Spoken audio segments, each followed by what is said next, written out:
গয়া প্যাসেঞ্জারের জানলার ধারের আসন বরাবর আমরা তিনজন, অর্থাৎ অমরনাথ, হীরক আর আমি চুপচাপ বসে আছি।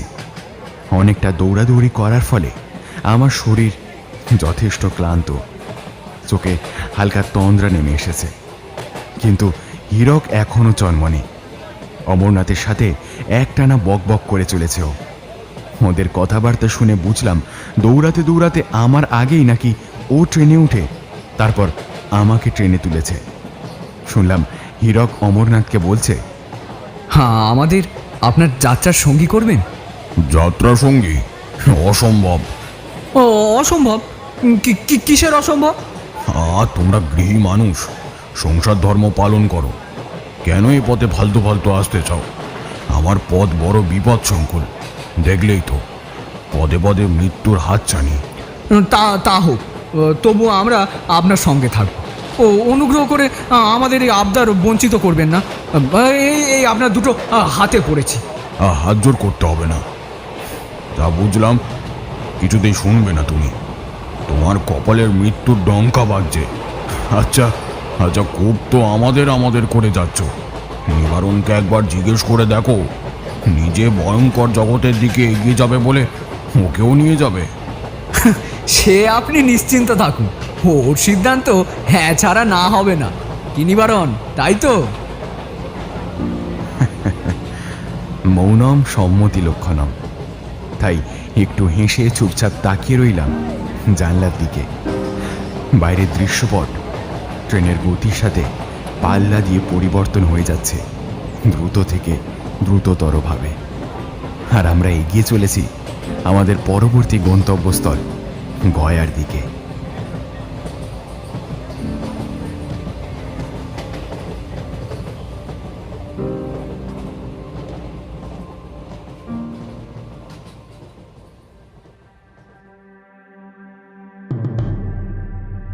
অমরনাথের যাত্রাপথের সঙ্গী তো আমরা হলাম।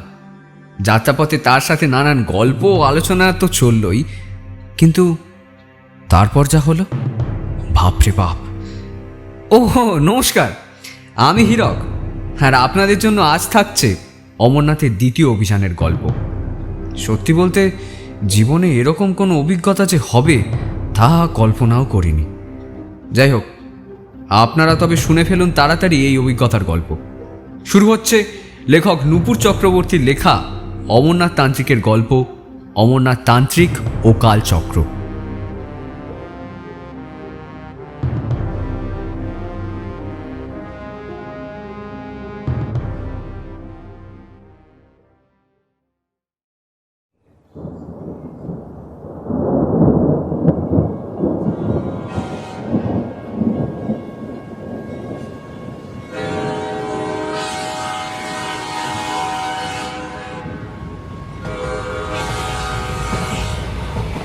একটু আগেও আকাশটা ঝকঝকে নীল ছিল, কিন্তু ট্রেন মেমারি পার হবার আগেই কোথা থেকে যেন গাদা গাদা কালো মেঘ জড়ো হয়ে আকাশটা ঘিরে ফেলতে শুরু করলো।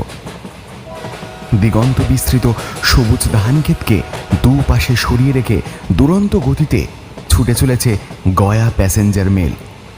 হীরক ট্রেনের জানলা দিয়ে বাইরের দৃশ্য দেখে যাচ্ছে এক মনে।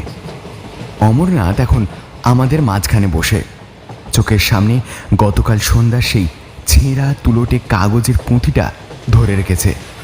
যদিও পড়ছে কম, ঢুলছে বেশি।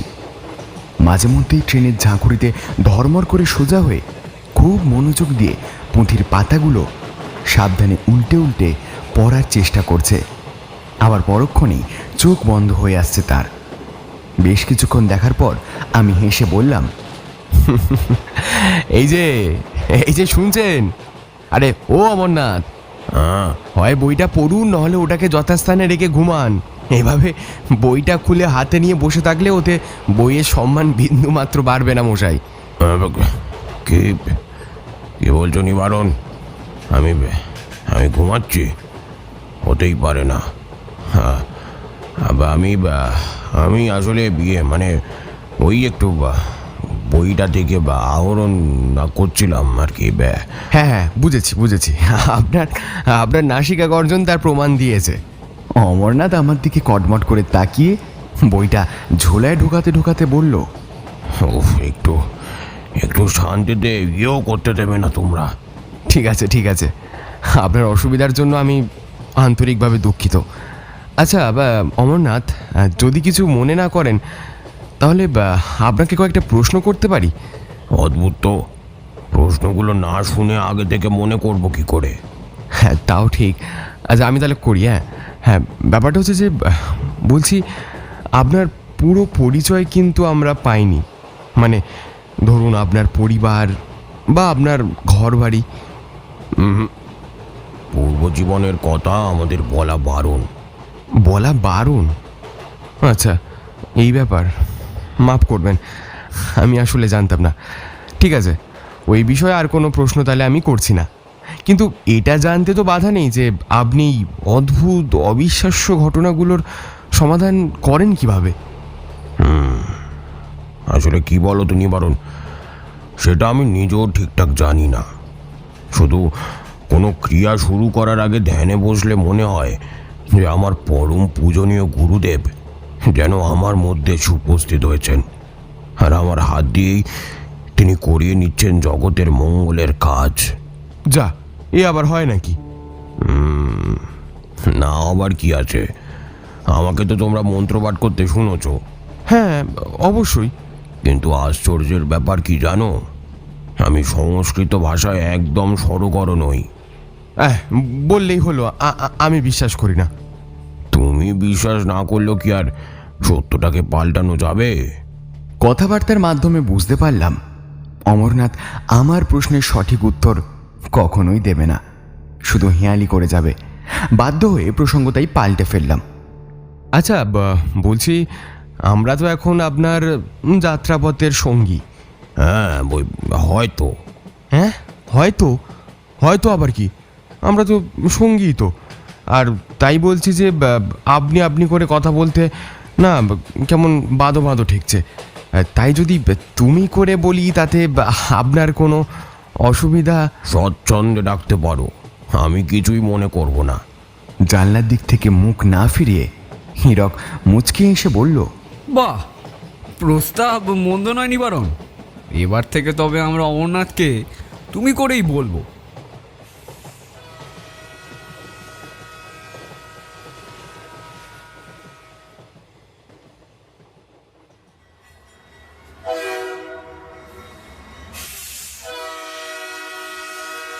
লম্বা একটা বাঁশি বাজিয়ে ট্রেন বর্ধমান স্টেশনে এসে ঢুকলো। শিয়ালদা থেকে ট্রেন যখন ছেড়েছিল তখন মোটামুটি ফাঁকা ছিল আমাদের কামরাটা, কিন্তু বর্ধমান পৌঁছানো মাত্রই পিল পিল করে লোক উঠতে শুরু করলো ট্রেনে। মুহূর্তের মধ্যে কামরাটা কানায় কানায় ভর্তি হয়ে গেল। রাতে ঘুম হয়নি বলেই বোধহয় মাথার দুপাশটা বেশ টিপ টিপ করছিল। জানলায় জানলায় হকারেরা চায়ের কিটলি নিয়ে দৌড়াদৌড়ি করছে। তাদের একজনকে ডেকে চা নিলাম একবার।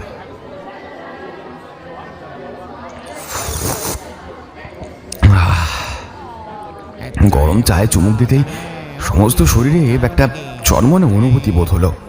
আর ঠিক তখনই মনে পড়লো আমার কাছে কোনো পয়সা নেই। সম্ভবত হীরকের একই অবস্থা, কারণ আমাদের সব জিনিসপত্র নীলানীলি মেসের সাথে কাদার তলায় চাপা পড়ে গেছে। মুখ আর সমস্ত পোশাক জুড়ে শুকিয়ে যাওয়া কাদার দাগ দেখে চাওয়ালা লোকটি কিছুক্ষণ দাঁড়িয়ে থেকে আমাকে নয় পাগল নয়তো ভিখারি ভেবে বেশ বিরক্তির সুরে জৌড়ো যেন সাত সকালে বলে চলে গেল পরের জানলায়। চায় নেবে, চায় চায়। নাকে গরম লুচির গন্ধ এসে লাগছে। গন্ধের অনুসন্ধান করতে গিয়ে দেখি সামনে একজন মণ্ডিত মস্তক নামাবলী গায়ে দেওয়া ভদ্রলোক অন্যান্য যাত্রীদের থেকে একটু দূরত্ব বজায় রেখে শালপাতার থালায় প্রায় 2 ডজন লুচি আর মিহিদানার সৎ ব্যবহার করার প্রস্তুতি নিতে শুরু করেছে সবে।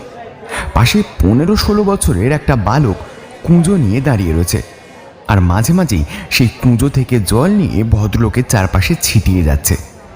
ব্যাপারটা ঠিক বোধগম্য হলো না আমার। গতকাল বিকেল থেকে পেটে কিছু পড়েনি, তাই দৃশ্যটা দেখে পেটের ভেতরটা কেমন যেন একটু মোচড় দিয়ে উঠল। অমরনাথকেও দেখলাম জিভ দিয়ে ঠোঁটটা একবার চেটে নিয়ে দীর্ঘশ্বাস ফেলতে। বর্ধমান স্টেশন ছাড়ার ঠিক আগের মুহূর্তে কামরায় প্রবেশ করলো অদ্ভুত দেখতে একজন অতি ক্ষীণ অস্থি চর্মসার লোক। বয়স খুব বেশি হলে 40 কি 50 হবে। পিঠটা অস্বাভাবিক রকমের কুঁজো, হাতে দুটো ছোট ছোট কাঠের টুকরো। মানুষ যে এত রোগা হতে পারে তা আমার ধারণাই ছিল না। কামরার ভিড়ের দিকে একবার চোখ বুলিয়ে কাঠের টুকরো দুটো বাজাতে বাজাতে লোকটা পাঁচালি সুরে গাইতে শুরু করলো।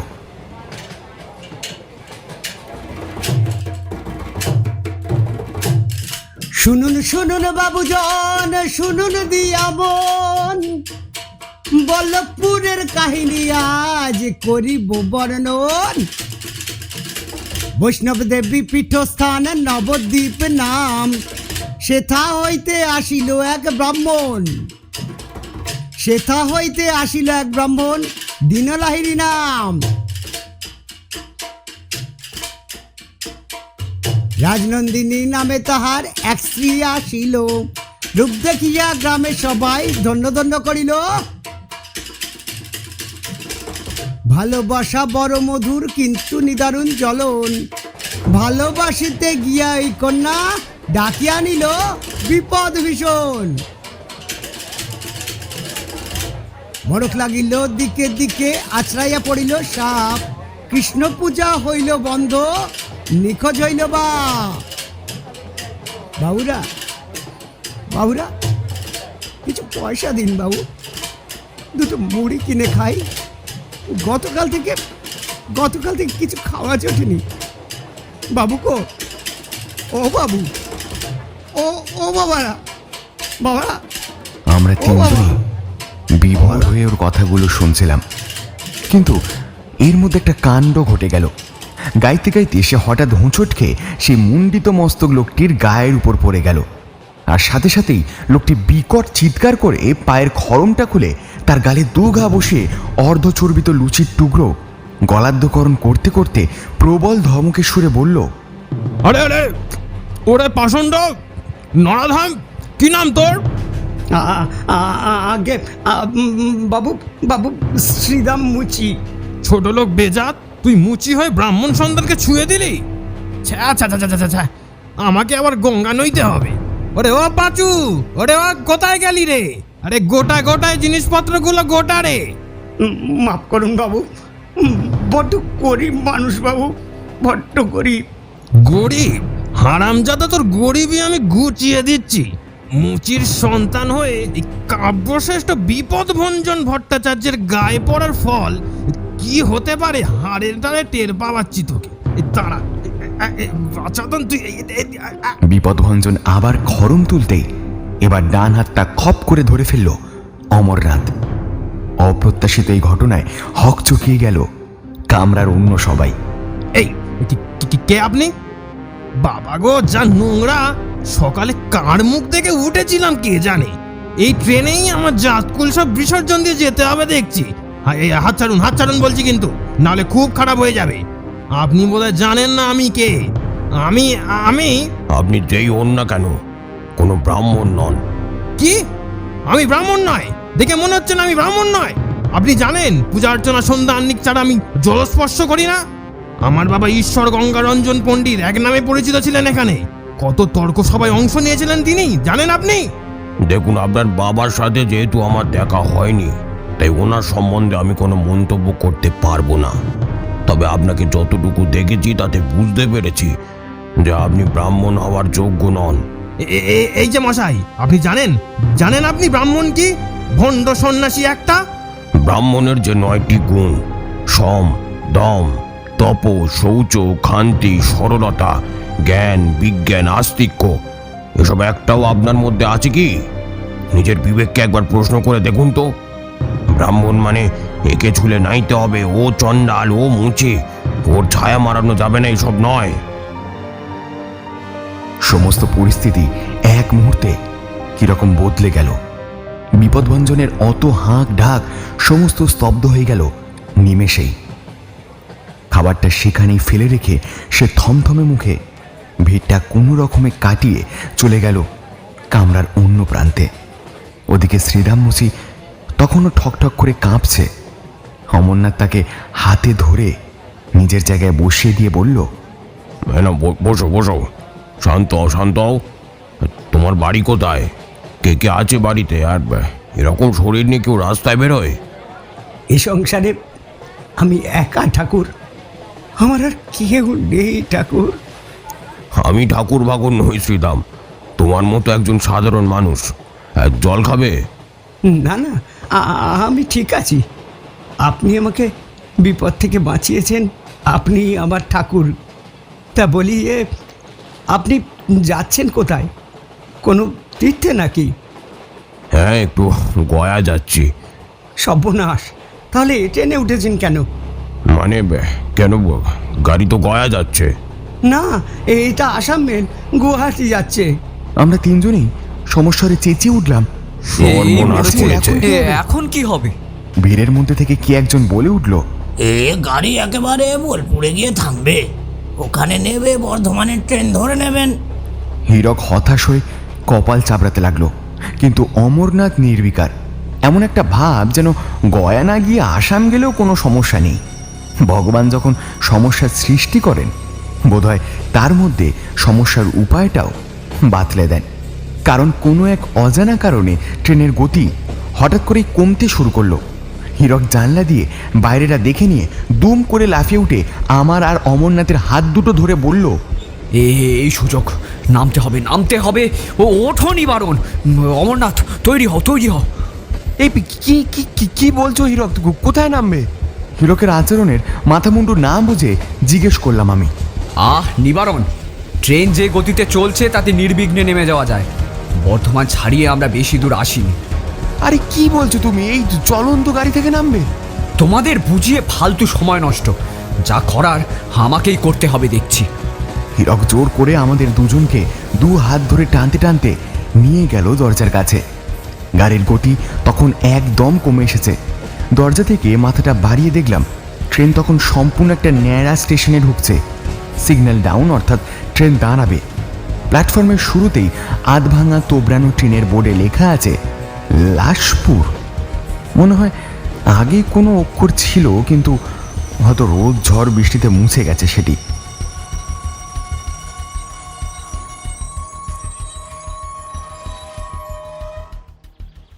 গাড়ি থামতেই নেমে পড়লাম আমরা। প্ল্যাটফর্মে পা রাখতেই গার্ড সাহেবের বাঁশির আওয়াজ কানে এলো।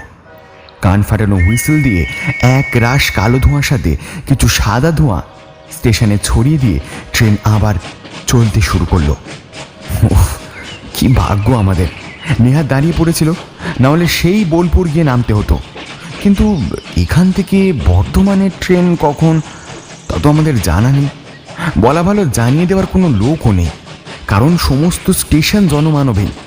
ট্রেন চলে যাবার পরেও সিগন্যাল ডাউন দেখে বুঝলাম সেটি নিজের কাছ থেকে অব্যাহতি নিয়েছে অনেক আগেই। এ তো মহা ফ্যাসাদে পড়া গেল। কাকে জিজ্ঞাসা করি বর্ধমানের ট্রেনের কথা? না আছে কোনো লোক, আর না আছে কোনো স্টেশন ঘর। আদৌ এটা স্টেশন কিনা কে জানে। আমার কাছে এগিয়ে এসে ফিসফিস করে বলল হীরক। অমরনাথ কপালের উপর হাত দিয়ে জঙ্গলের দিকে তাকিয়ে আছে এক মনে। কি ব্যাপার, ওকে কিছু দেখতে পেয়েছে ওখানে? আমি অমরনাথের সামনে গিয়ে জিজ্ঞেস করলাম, কি হলো? ওদিকে অমন করে কি দেখছো? একটু ভালো করে দেখো তো নিবারণ, বোধহয় জঙ্গলের মধ্যে মন্দিরের চূড়ার মতো কিছু একটা দেখা যাচ্ছে না? হীরক, হীরক, এদিকে এসো তো। এই দেখো তো, ওইদিকে দেখো তো, একটা মন্দিরের চূড়ার মতো কিছু দেখতে পাও কিনা? বেশ কিছুক্ষণ ভালো করে লক্ষ্য করার পর বুঝতে পারলাম অমরনাথের ধারণাই সঠিক। সত্যি জঙ্গলের মধ্যে একটা মন্দিরের চূড়ার কিছুটা অংশ দেখা যাচ্ছে। এমনিতেই কালো মেঘে আকাশ ঢাকা পড়ে গেছে, ফলে চারপাশে এখনই অন্ধকার অন্ধকার হয়ে এসেছে। আর প্রকৃতির অস্বস্তিকর নীরবতা এই অন্ধকারটাকে যেন আরো ভারী করে তুলেছে। তবে এইটুকু ভেবে শান্তি পেলাম যে মন্দির আছে, তার মানে নিশ্চয়ই আশেপাশে লোকালয় আছে। কোনো না কোনো খবর ওখান থেকে পাওয়া যাবেই, কিন্তু তার আগে আমাদের ওই মন্দিরের কাছে যেতে হবে। হীরক ও অমরনাথকে এই কথাটা বলতেই ওরা দুজনে আমার প্রস্তাবে সায় দিল। স্টেশনের বাইরে এসে হঠাৎ হীরক সামনের দিকে আঙুল দিয়ে ইশারা করে জিজ্ঞেস করলো, আরে আরে ওটা কি? এই জনমানবহীন প্রান্তরে অপ্রত্যাশিতভাবে মানুষের দেখা পেয়ে প্রথমে একটু চমকে গিয়েছিলাম। পথের ধারে একটা মৃত বটগাছের গায়ে হেলান দিয়ে বসে আমাদের দিকে এক দৃষ্টিতে তাকিয়ে রয়েছে লোকটা। মাথার চুল উস্কো খুস্কো, চোখ দুটো ঘোলাটে, ঠোঁটের গোড়া দিয়ে লালা গড়িয়ে পড়ছে। ঊর্ধ্বাঙ্গে অতি জীর্ণ শতচ্ছিন্ন ময়লা জামা, নিম্নাঙ্গে সুতোর লেশ মাত্র নেই। বুঝতে অসুবিধা হলো না সামনে যে বসে আছে সে একটা বদ্ধ উন্মাদ। আমরা পাশ কাটিয়ে চলে যাচ্ছিলাম, কিন্তু লোকটা ডান হাত দিয়ে লালাটা মুছে ফ্যাচ ফ্যাচ করে হাসতে হাসতে বলতে লাগলো,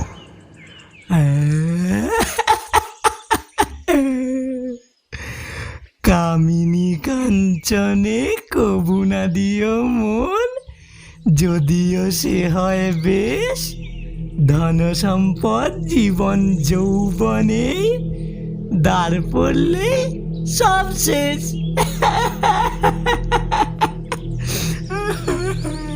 মাথা মুন্ডু কিছুই বুঝতে পারলাম না।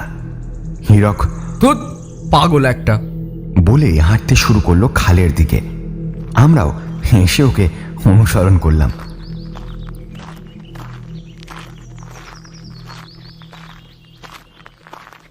খালটা একদম সরু এবং জল প্রায় নেই বললেই চলে, শুধু শুকনো কাদায় ভর্তি। হয়তো কোনো এক সময় এই খালটাই গ্রামেদের লোকের বেঁচে থাকার অবলম্বন ছিল। খালের ধারে ভাঙাচোরা ঘাট আর ঘাস গুজিয়ে যাওয়া নৌকার কঙ্কাল তারই সাক্ষ্য প্রমাণ বহন করে চলেছে। হেঁটে খালটা পার হতেই বুঝতে পারলাম স্টেশন থেকে জঙ্গলটাকে যতটা ঘন ভেবেছিলাম আদতে অতটাও নয়। আসলে বড় বড় গাছগুলো জায়গাটাকে ঘিরে রেখেছে বলে দূর থেকে জঙ্গলটাকে ঘন দেখায়। আর এই গাছগুলোর ঠিক মাঝখানে রয়েছে সেই মন্দিরটা। মন্দিরের বাইরে অনেকটা অংশ জুড়ে বেশ লম্বা লম্বা কয়েকটা তাল গাছ যেন প্রহরীর মতো রক্ষা করে চলেছে মন্দিরটাকে। মন্দিরের দেওয়াল জুড়ে চিত্রিত আছে মহাভারতের কাহিনী, যদিও তার বেশিরভাগই কালের নির্মম আঘাতে লুপ্তপ্রায়। তবুও আশেপাশের পরিবেশ জুড়ে একটা গুমোট ভাব। মাথার উপর ঘন কালো জমাট বাঁধা মেঘটা আরো নিচে নেমে এসেছে। বুঝতে অসুবিধা হলো না আবহাওয়ার পরিস্থিতি ঠিক সুবিধের নয়, অর্থাৎ ঝড় জল নামতে বেশি দেরি নেই। কিন্তু আমাদের চিন্তা ভাবনার মধ্যেই কালো আকাশ ফালা ফালা করে বিদ্যুৎ চমকে উঠল, আর নিমেষে কান ফাটানো বিকট আওয়াজে দাউ দাউ করে জ্বলে উঠল সামনের তাল গাছের মাথাটা। কি অদ্ভুত এবং ভয়ানক সেই দৃশ্য! গাছের সেই জ্বলন্ত মাথাটা দেখে মনে হচ্ছে যেন কোনো প্রাগৈতিহাসিক দৈত্য মশাল জ্বালিয়ে দূর দূরান্তে তার সঙ্গী সখীদের সংকেত দিয়ে বলছে, হায় হায় তোরা সব আয়, তোদের জন্য খাবার সাজিয়ে রেখেছি, হায় হায় তোরা সব আয়। আরে ও নিবারণ, দাঁড়িয়ে না থেকে শিগগিরই একটা নিরাপদ আস্তানা খোঁজো। হীরকের আওয়াজে কল্পনার জগৎ থেকে দ্রুত ফিরে এলাম বাস্তবে। বাতাসে হালকা হালকা পোড়া গন্ধ, ছাই উড়ে বেড়াচ্ছে ইতস্তত। কিছু ভেবে ওঠার আগেই আবার বিকট শব্দে বাজ পড়ল, কিন্তু এবার আমাদের থেকে আন্দাজ ফিট 15 দূরে। অমরনাথ আর কোনো কথা না বলে আমাকে আর হীরককে প্রায় ঠেলতে ঠেলতে নিয়ে গেল মন্দিরের দরজার কাছে। কাঠের উপর এত সুন্দরভাবে ফুটিয়ে তোলা রাধাকৃষ্ণের যুগল মূর্তিটা এক ঝলক দেখলে জীবন্ত বলেই মনে হয়। এরকম অবিশ্বাস্য কারুকাজ আগে কখনো চোখে পড়েনি। আমি আর হীরক বিভোর হয়ে দরজার দিকে তাকিয়েই রইলাম। হীরক নিবারণ, শিগগির মন্দিরের মধ্যে ঢোকো, বাইরে থাকলে ঝলসে বেগুন পোড়া হতে হবে এই গরমের মধ্যে। অমরনাথের উৎকণ্ঠিত গলা শুনে হীরক চটপট শিকলটা খুলে দরজায় হালকা চাপ দিল। বোধহয় বয়সের ভারে প্রাচীন ও লোহার দরজা খোলার জন্য হীরকের হাতের চাপ যথেষ্ট ছিল না, ফলে দরজা খুলল না। আমি আর অমরনাথ হীরকের সাথে হাত লাগালাম, তবু দুটো পাল্লার মাঝখানের ব্যবধান 12-14 ইঞ্চির বেশি বাড়ানো গেল না। একে একে আমরা তিনজন অনেক কষ্টে প্রবেশ করলাম মন্দিরের ভেতরে। আর প্রায় সঙ্গে সঙ্গেই দমকা হাওয়ার চোটে একটা তাল গাছ হুড় করে ভেঙে পড়ে মন্দিরের সামনের অংশটা জখম করে দিল। ঠিক একটু আগেই আমরা ওই জায়গায় দাঁড়িয়েছিলাম। মৃত্যুকে কাছ থেকে দেখা বোধহয় একেই বলে। জানলাগুলো বন্ধ থাকায় ভেতরটা জমাট অন্ধকার। অমরনাথ ঝোলা থেকে দেশলাই বের করে ফস করে একটা কাঠি ধরাতেই ক্ষণিকের জন্য মন্দিরের ভেতরটা স্পষ্ট হয়ে উঠল। মন্দিরের মাঝখানে লাল পাথরের একটি মেঝের উপর তুলসী বেদি। তুলসী বেদির সামনে আধ ভাঙা কৃষ্ণ মূর্তি। কবে যে এই বিগ্রহের শেষ পুজো করা হয়েছে তা কেউ জানে না, কারণ বিগ্রহের আশেপাশে কয়েক ইঞ্চি ধুলোর আস্তরণ জমে গেছে। চারিদিকে চোখ বোলাতে বোলাতেই এমন সময় বিগ্রহের ঠিক পাশেই চৌকো মতন মাঝারি মাপের একটা লোহার দরজা আমার নজরে পড়ল। অনেকটা গয়নার দোকানে থাকা দেওয়ালে আটকানো সিন্দুকের মতন কিছু একটা লেখা রয়েছে দরজার গায়ে।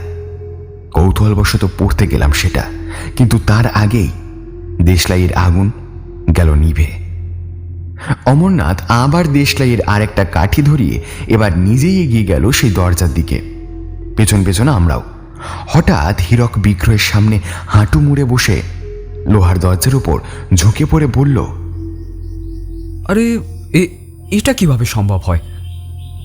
দেখো দেখো নিবারণ, এ তো সেই লেখাটা যেটা আমরা খাল পার হওয়ার সময় ওই পাগলটার মুখে শুনেছি। এই হ্যাঁ, ঠিক বলেছ তো, কিন্তু দরজাটা কিসের? এর নিচে কি কোনো ঘর আছে নাকি? আর দরজার উপর এটা লেখার বা অর্থ কি? জিজ্ঞেস করলাম আমি। অমরনাথ পড়ে আসা দেশলাই কাঠিটা ফেলে দিয়ে আমাকে বলল, হয়তো এর নিচে ঘর আছে, আর দরজার উপর লেখাটা সেই ঘর সম্বন্ধে বোধহয় সাবধান করতে চাইছে। আরে এমন কি থাকতে পারে ওই ঘরে যে সাবধান করতে চাইছে? সেটা ঘরে না ঢুকলে কি করে বলি বলো তো নিবারণ? হ্যাঁ হীরক, একটা কাজ করো তো, একটু বাইরে গিয়ে দেখো দুর্যোগ থামলো কিনা। হীরককে অবশ্য যেতে হলো না, কারণ গরম করে আওয়াজ আর তারপরেই মন্দিরের কেঁপে ওঠা বুঝিয়ে দিল বাইরের ঝড়ের দাপট তখনও চলছে। এখন উপায়? আমাদের কতক্ষণ এখনো অপেক্ষা করতে হবে তা আমাদের জানা নেই। একটা আলো দরকার এই মুহূর্তে। অমরনাথকে বললাম সে কথা, কিন্তু অমরনাথ আমার দুশ্চিন্তা বাড়িয়ে বলল, আলো জ্বালানোর উপকরণ জোগাড় করা গেলেও বোধহয় আলো জ্বালানো সম্ভব হবে না। দেশলাইয়ের বাক্সে মাত্র একটা কাঠি আছে। তার থেকে একটা কাজ করি, চলো এখানেই কিছুক্ষণ বসি, দুর্যোগ থামুক। হীরক বিরক্ত হয়ে বলল, ঠিক আছে, বা আলোর ব্যবস্থা করা গেল না ও তাতে কোনো অসুবিধা নেই, কিন্তু এখন পেটে ছুঁচো ডন মারছে, এর কি কিছু উপায় করা যায়?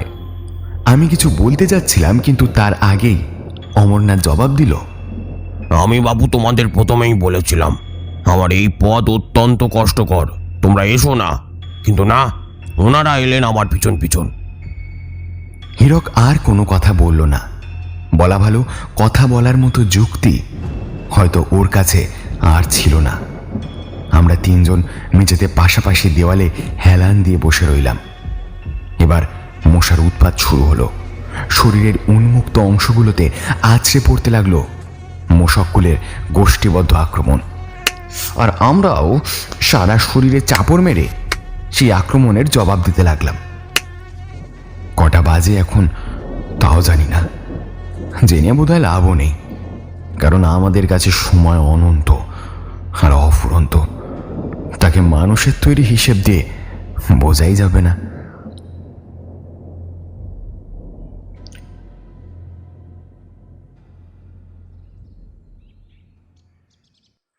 নিবারণ, আরে এই নিবারণ, আরে আরে কি বিড়বিড় করছো? পাগল টাগল হয়ে গেলে নাকি? হীরকের ডাকে ঘোরটা কেটে গেল আমার, আর সাথে সাথেই দরজার বাইরে হালকা পায়ের আওয়াজ শুনতে পেলাম। সোজা হয়ে বসলাম আমরা তিনজনেই। সবার দৃষ্টি এখন হাত খোলা দরজার ওপর। কয়েক মুহূর্ত পরেই একটি মিষ্টি মেয়েলি কণ্ঠে বাইরে থেকে কেউ একজন ডেকে উঠল, দাদু, ও দাদু, আরে ও দাদু, এই কখন থেকে খুঁজছি, কোথায় তুমি? এখানে এসেছো? ও দাদু! দরজার পুরো পাল্লার মাঝখানের ব্যবধানটা এবার কিছুটা বাড়ল। মন্দিরের ভেতরে এসে ঢুকলো সেই কণ্ঠস্বরের অধিকারিণী। বয়স বোধ করি 23-24-এর বেশি হবে না। দরজার ফাঁক দিয়ে চুইয়ে আসা বাইরের আলোয় মেয়েটির মুখের দিকে এক ঝলক তাকিয়ে আমার বুকের ভেতরটা কেমন যেন করে উঠল। কোনো মেয়ে এতটা সুন্দর কি করে হতে পারে? ভগবান যেন পৃথিবীর সব সৌন্দর্য দিয়ে একটু একটু করে মেয়েটিকে সাজিয়েছেন। আমার বুঝতে অসুবিধা হলো না যে পুরুষেরা যুগে যুগে নারীর প্রতি আকৃষ্ট হয়ে পতঙ্গের মতো আগুনে ঝাঁপ দিতেও পিছপা হয় না। আমরা মেয়েটিকে দেখতে পেলেও অন্ধকারের মধ্যে সে আমাদের দেখতে পায়নি। সম্ভবত এই মন্দিরের ভেতরে কাউকে দেখতে পাওয়ার আশাও বোধহয় করেনি। আমাদের মধ্যে অমরনাথই প্রথম মুখ খুলল। একটা গলা খাকারি দিয়ে সে জিজ্ঞেস করলো, তুমি কে মা? এই ঝড় বৃষ্টিতে তুমি দাদুকে খুঁজে বেড়াচ্ছ, কোথায় গেছেন তিনি? মেয়েটি চমকে উঠল। কে? তোমরা কে? কে এখানে? আমরা প্রতীক মা। দেখো না, এই জঙ্গলে পথ হারিয়ে কি সমস্যায় পড়েছি। ও মা, সে কি কথা? হে, এক্ষুনি চলে যাও এখান থেকে। এই জঙ্গল ভালো না, চলে যাও। আমিও তাই। উফ, দাদুকে খুঁজে কে যাই, কোথায় যে যায়। কতবার বলি, বুড়ো মানুষ একা একা বনে বাতারে এভাবে ঘোরাঘুরি করবে না। তাছাড়া শোনে কি আমার কথা? তোমরা চলে যাও এখান থেকে। তুমি একা কি করে খুঁজবে? চলো আমরাও যাই, তোমার দাদুকে খুঁজে দিয়ে তারপর আবার এখান থেকে চলে যাব। ও, তোমরা যাবে আমার সাথে? আচ্ছা, এখন কি সন্ধে নেমেছে নাকি বিকেলের আলো আছে? না তো, এখনো তো আলো আছে, তবে সন্ধ্যা নামতে আর বেশি দেরি নেই। কেন, তুমি বুঝতে পারছো না? আমার কাছে দিন অথবা রাত সবই সমান। একটা অদৃশ্য হাত যেন আমাকে সজোরে ঘুষি মারল। আমরা এতক্ষণ বুঝতেই পারিনি যে মেয়েটি অন্ধ। কিছুক্ষণ চুপচাপ থাকার পর দীর্ঘশ্বাস ফেলে হীরক বলল, নিবারণ, বাইরে গিয়ে দেখো তো ঝড় বৃষ্টি থামলো কিনা। অন্ধকারে চোখ সয়ে গিয়েছিল। আমি আর অমরনাথ আগের মতোই অর্ধেক খুলে থাকা দরজাটা দিয়ে বাইরে চলে এলাম। পেছন পেছন মেয়েটিও। ঠান্ডা হাওয়া শরীরটাকে জড়িয়ে দিচ্ছে। প্রকৃতি এখন বেশ শান্ত, কিন্তু ওর তাণ্ডব লীলার চিহ্ন ছড়িয়ে রেখে গেছে ইতিউতি। বড় বড় গাছগুলোর পাতা ঝরে গিয়েছে, সেগুলোকে এখন যেন সম্পূর্ণ কঙ্কালের মতন লাগছে। হঠাৎ মন্দিরের ভেতর থেকে একটা অদ্ভুত আওয়াজ এলো। পেছনে ফিরে তাকালাম, কিন্তু আশ্চর্য, দরজার পাল্লা দুটো নিচের দিকেই আস্তে আস্তে বন্ধ হয়ে যাচ্ছে। অমরনাথ চিৎকার করে দরজার উপর ঝাঁপিয়ে পড়ল। হীরক, হীরক, হীরক, হীরক, হীরক! কিন্তু ততক্ষণে অবশ্য অনেক দেরি হয়ে গেছে। আমরা দুজন শত চেষ্টা করেও দরজার বন্ধ পাল্লা দুটো একসঙ্গে এক চুলও নাড়াতে পারলাম না। অমরনাথ হীরকের নাম ধরে অনেক ডাকাডাকি করলো, কিন্তু দরজার উপর থেকে অদ্ভুত একরকম ভাবে নীরব নিস্তব্ধতা। হীরক, হীরক!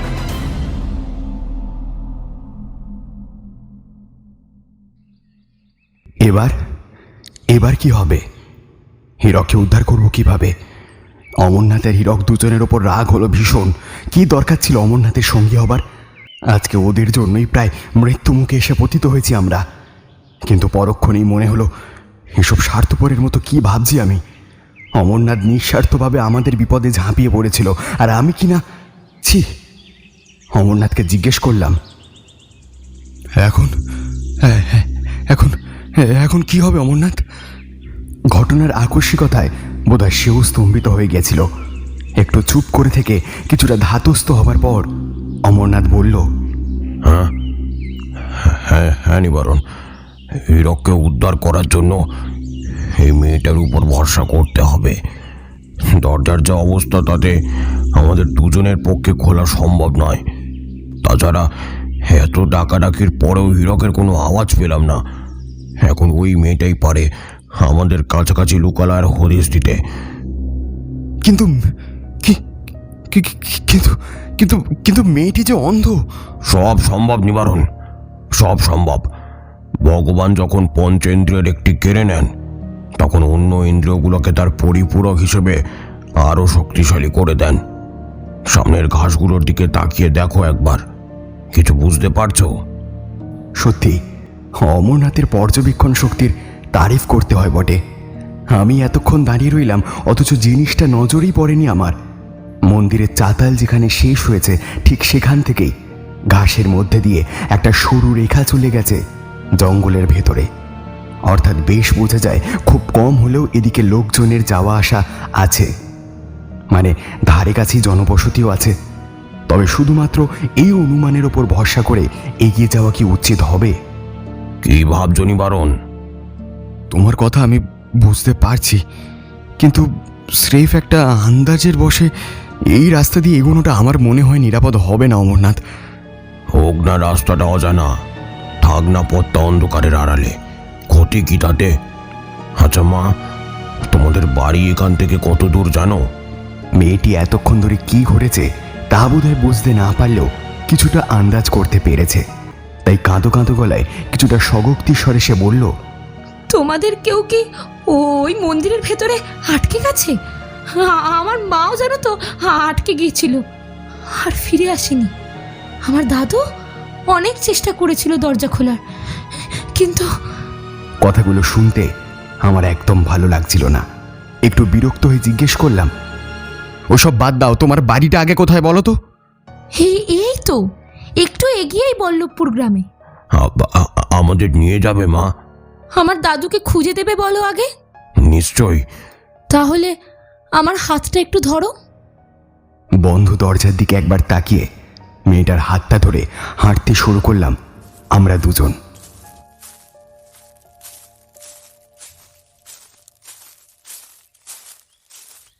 একটু পরেই গাছপালার ভিড় শেষ হয়ে ঘন বাঁশবন শুরু হলো। কিছু কিছু জায়গায় সেই বাঁশবন এতটাই ঘন যে আমাদের রীতিমতো হামাগুড়ি দিয়ে চলতে হচ্ছিল। চলতে চলতে মেয়েটার অনুমান শক্তি আমাকে অবাক করে দিচ্ছিল বারবার। মাঝে মাঝে মনে হয়েছে ও কি সত্যি অন্ধ নাকি নাটক করছে। কিছুক্ষণ আগে হয়ে যাওয়া ঝড়ে প্রচুর বাঁশ মাটিতে নুয়ে পড়েছে।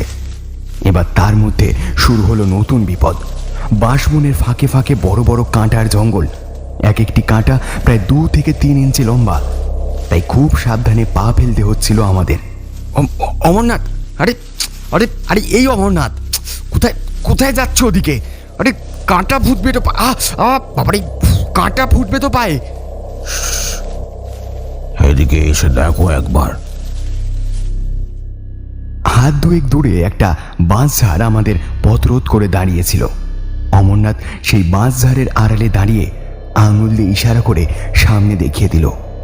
বাঁশঝাড়টার ওপারে বেশ কিছুটা অংশ ফাঁকা, এবং সেই ফাঁকা অংশেই কাঁটা গাছের ঘনত্ব যেন আরও বেশি। আর তারপরেই একটা দোতলা মাটির বাড়ি, বাড়ির চারপাশে কঞ্চির বেড়া। মাটির দাওয়ার উপরে একজন বৃদ্ধ লোক চোখের ওপর হাত দিয়ে বাঁশঝাড়ের দিকে তাকিয়ে কি যেন দেখার চেষ্টা করছিলেন। বোধহয় আমাদেরই দেখছিলেন। ভদ্রলোক আন্দাজ 6 ফুট লম্বা, চুলবিহীন, মাথার পিছনে একটা ছোট্ট টিঁকি, কপালে রসকলি আঁকা, গলায় তুলসীর মালা, গায়ে জড়ানো হলুদ উত্তরীয়, পরনে সাদা ধুতি। অমরনাথ বাঁশঝাড়ের আড়াল থেকে বেরিয়ে আসা মাত্রই এবার বৃদ্ধটি দাওয়া থেকে নেমে বেড়ার কাছে এগিয়ে এসে অতি বিনয়ের সাথে জিজ্ঞেস করলেন যে আমরা সেই মেয়েটিকে দেখেছি কিনা। দাদু, তুমি এখানে? আর জানো, আমি তোমাকে খুঁজতে খুঁজতে সেই মন্দিরের ওখানে চলে গিয়েছিলাম। উফ, তোকে কতবার বারণ করেছি দিদি ভাই, ওদিকে যাস না, ওদিকে যাস না। দিন দিন তুই অবাধ্য হয়ে যাচ্ছিস। ওই ওই দেখুন দেখুন, আপনারা দাঁড়িয়ে রয়েছেন, অতিথি আপনারা। নারায়ণ, হরে কৃষ্ণ হরে কৃষ্ণ। ওরে ও ভিলু, ভিলু, ওনাদের বাঁশ ঝাড়ের পাশের রাস্তাটা দিয়ে নিয়ে আয়। কিরে নিয়ে আয়। বৃদ্ধের নাম গোপাল গোস্বামী। তার পূর্বপুরুষরা এসেছিলেন নবদ্বীপ থেকে বহু যুগ আগে। বংশানুক্রমিকভাবে এখনও পুজো করে চলেছেন এখানকার ভূতপূর্ব জমিদার ইন্দ্রনাথ লাহিড়ীর প্রতিষ্ঠিত পিতলের কৃষ্ণ বিগ্রহটিকে। একটু আগেই সন্ধ্যা আহ্নিকের সময় ঘরের ভেতরে আমরা বিগ্রহটিকে দেখে এসেছি। অদ্ভুত ব্যাপার, বাড়ির চারপাশে অন্য কোনো বাড়ি নেই, বরং ফাঁকা মাঠ ধুধু করছে। গোপালবাবুর মুখে শুনলাম কাছাকাছি গ্রাম নাকি এখান থেকে মাইল 5 দূরে। বাড়িতে উপর নিচ মিলিয়ে মোট 6টি ঘর। দোতলার একটি ঘরে আমাদের আপাতত থাকার ব্যবস্থা হয়েছে। এখন আমি, অমরনাথ আর গোপালবাবু বসে রয়েছি বাড়ির উঠোনে। সন্ধে নেমে এসেছে, আশপাশে ঝিঁঝি ডাকছে, মৃদু মৃদু হাওয়াও বয়ে চলেছে। পরিষ্কার আকাশে গোল থালার মতো চাঁদও উঠেছে। জ্যোৎস্নার স্নিগ্ধ আলোয় ভেসে যাচ্ছে সমগ্র চরাচর। বোধহয় আজ পূর্ণিমা। অমরনাথ এবং গোপালবাবু কি সব দুর্বোধ্য বিষয়ে তর্ক করে চলেছে সমানে। তিলোত্তমা সবাইকে কাঁসার বাটি ভর্তি মুড়ি আর ভেজানো ছোলা দিয়ে দোতলায় চলে গেছে। আমি কাঠের সিঁড়ির দিকে তাকিয়েছিলাম এক দৃষ্টিতে। মনে মনে চাইছিলাম তিলোত্তমা অন্তত একবার নিচে নেমে আসুক, তার রূপ আর কথার ডালি দিয়ে কাটিয়ে দিক দুটি মানুষের মধ্যে চলা তত্ত্বের একঘেয়েমি আলোচনার কচকচানি। অমরনাথ কি হীরকের বিষয়টা ভুলে গেছে নাকি এড়িয়ে যেতে চাইছে? ঠিক বুঝতে পারছি না। অজান্তেই আমার মুখ দিয়ে ফস করে বেরিয়ে গেল হীরকের কথাটা। মুহূর্তেই কিছুক্ষণের জন্য স্তব্ধ হয়ে গেলেন গোপাল গোস্বামী। দুটি হাত কপালে ঠেকিয়ে কাঁপা কাঁপা কণ্ঠে বললেন, হরে কৃষ্ণ হরে কৃষ্ণ হরে কৃষ্ণ, রাধা মাধব, জয় রাধা রানী। এই সন্ধ্যেবেলায় কি বলছেন আপনি? এবার অমরনাথ আমার হয়ে জবাব দিল। আজকে সকাল থেকে যা যা হয়েছে সব বলে গেল গোপালবাবুকে। আধো অন্ধকারে অমরনাথের গলাটা কেমন ভুতুরে শোনাচ্ছিল। পরিবেশের প্রভাব কি কে জানে। সবটা শোনার পরে গোপালবাবু একবার এদিক ওদিক তাকিয়ে নিয়ে নিচু গলায় বললেন, আপনার বন্ধু নরলোকেশ্বরের অভিশাপে সময়ের কারাগারে বন্দী হয়ে গেছে। আমি অবাক হয়ে বললাম, নরলোকেশ্বর বন্দি? এসব কি বলছেন আপনি? হ্যাঁ হ্যাঁ, ঠিকই বলেছি। ওই নরলোকেশ্বর, ওই একজন কাপালিকের অভিশাপ আমাদের বল্লভপুর গ্রাম, অমন প্রজাবৎসল জমিদার সবাইকে শেষ করে দিয়ে গেছে। সবাইকে। মানেটা বুঝতে হলে আপনাকে পুরো ঘটনাটা আগে জানতে হবে। প্রথম পক্ষের স্ত্রী ইরাবতীর মৃত্যুর পর একমাত্র পুত্র বিপ্রনাথকে নিয়ে জমিদার ইন্দ্রনাথ লাহিড়ী নবদ্বীপ থেকে চলে আসেন এই অঞ্চলে। এখানে নতুন করে জমিদারির পত্তন ঘটান। বৈষ্ণব অনুরাগী ইন্দ্রনাথ সাথে করে নিয়ে এসেছিলেন কুল পুরোহিত বিজয় কৃষ্ণ গোস্বামী আর পিতলের গোপাল মূর্তিটিকে। নিজের চরিত্রের গুণেই গ্রামবাসীদের মধ্যে সহজেই প্রিয় হয়ে ওঠেন তিনি। প্রতি বছর রাস পূর্ণিমার দিনে বিশাল উৎসব হতো তাঁর বাড়িতে। শুনেছি ওনার আমন্ত্রণে একবার নাকি কৃষ্ণদাস কবিরাজ এসেছিলেন ওই বাড়িতে। সব কিছু ঠিকঠাকই চলছিল, কিন্তু হঠাৎ ইন্দ্রনাথ তীর্থ থেকে ফেরার পরে সব যেন কেমন পাল্টে গেল। অনেকক্ষণ ধরে কথা বলার পর বৃদ্ধ একটু থামলেন।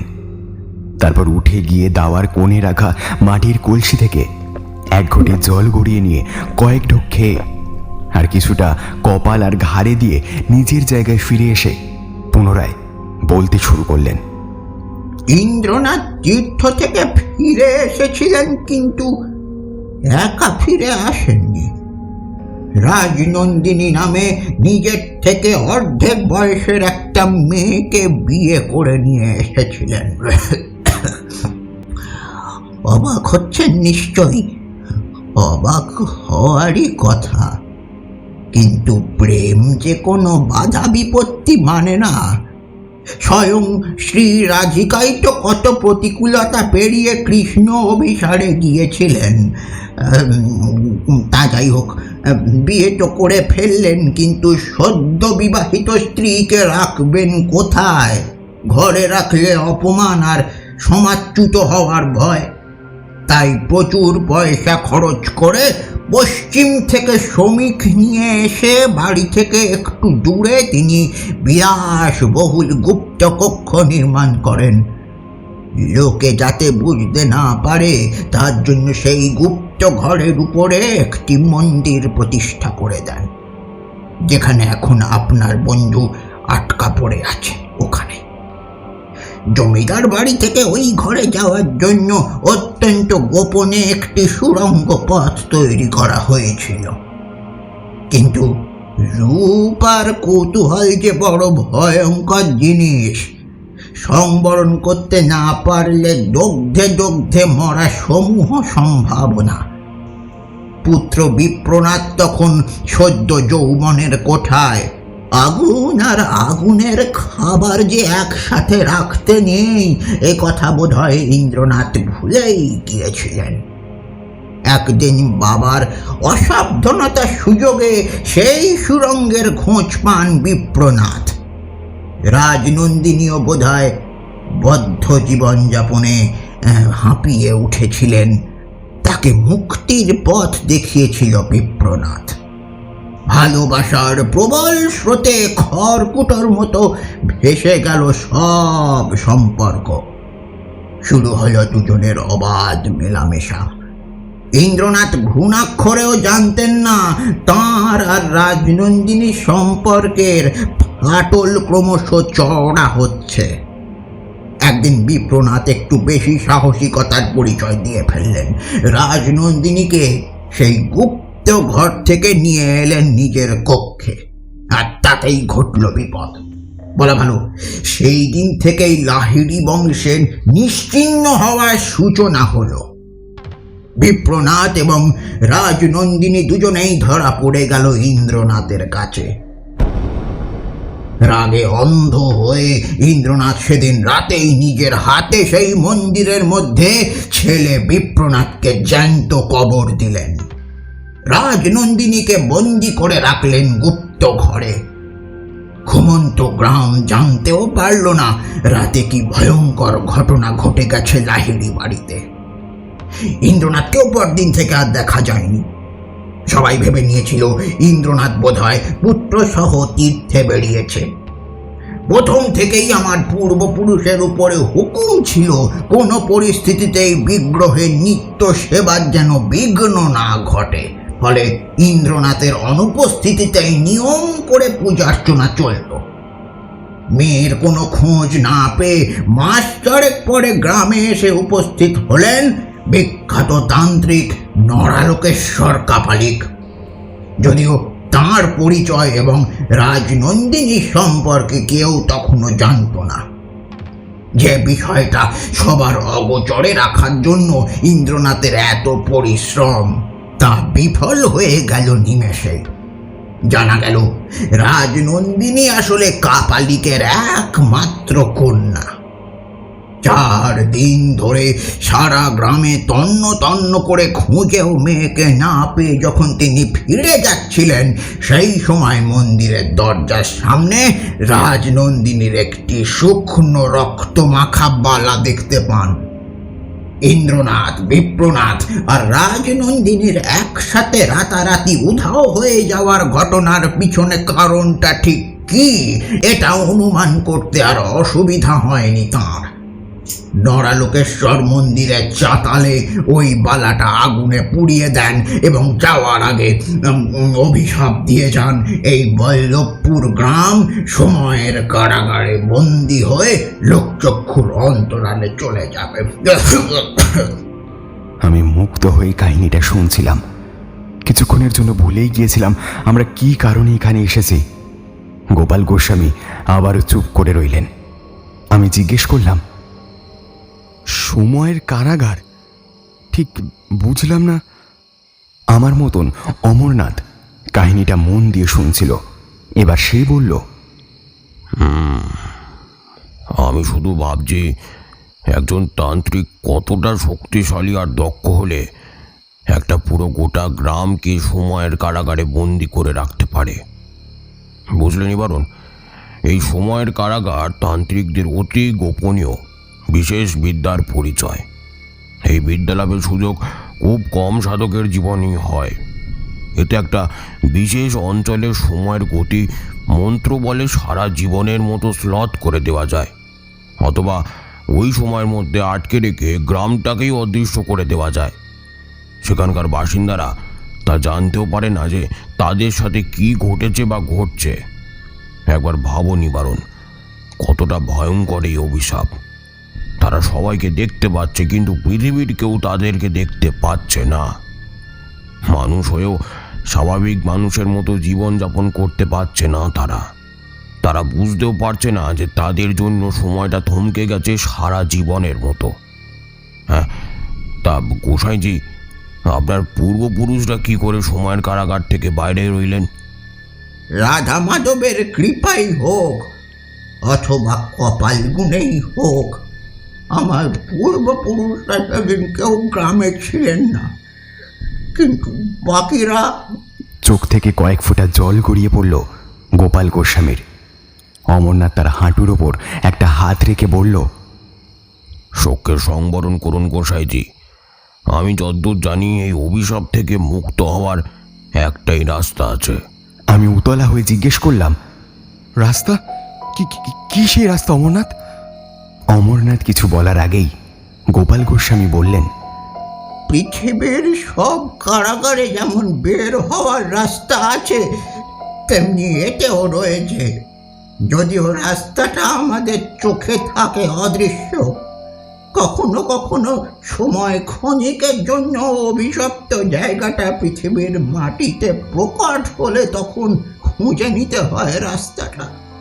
তবে আপনাদের ভাগ্য বোধহয় সুপ্রসন্ন, কারণ আজ রাস পূর্ণিমা, আর গত 3-4 বছর ধরেই দেখছি এই রাস পূর্ণিমার দিনেই অদৃশ্য বল্লভপুর গ্রাম লোক সম্মুখে কিছুক্ষণের জন্য আত্মপ্রকাশ করে।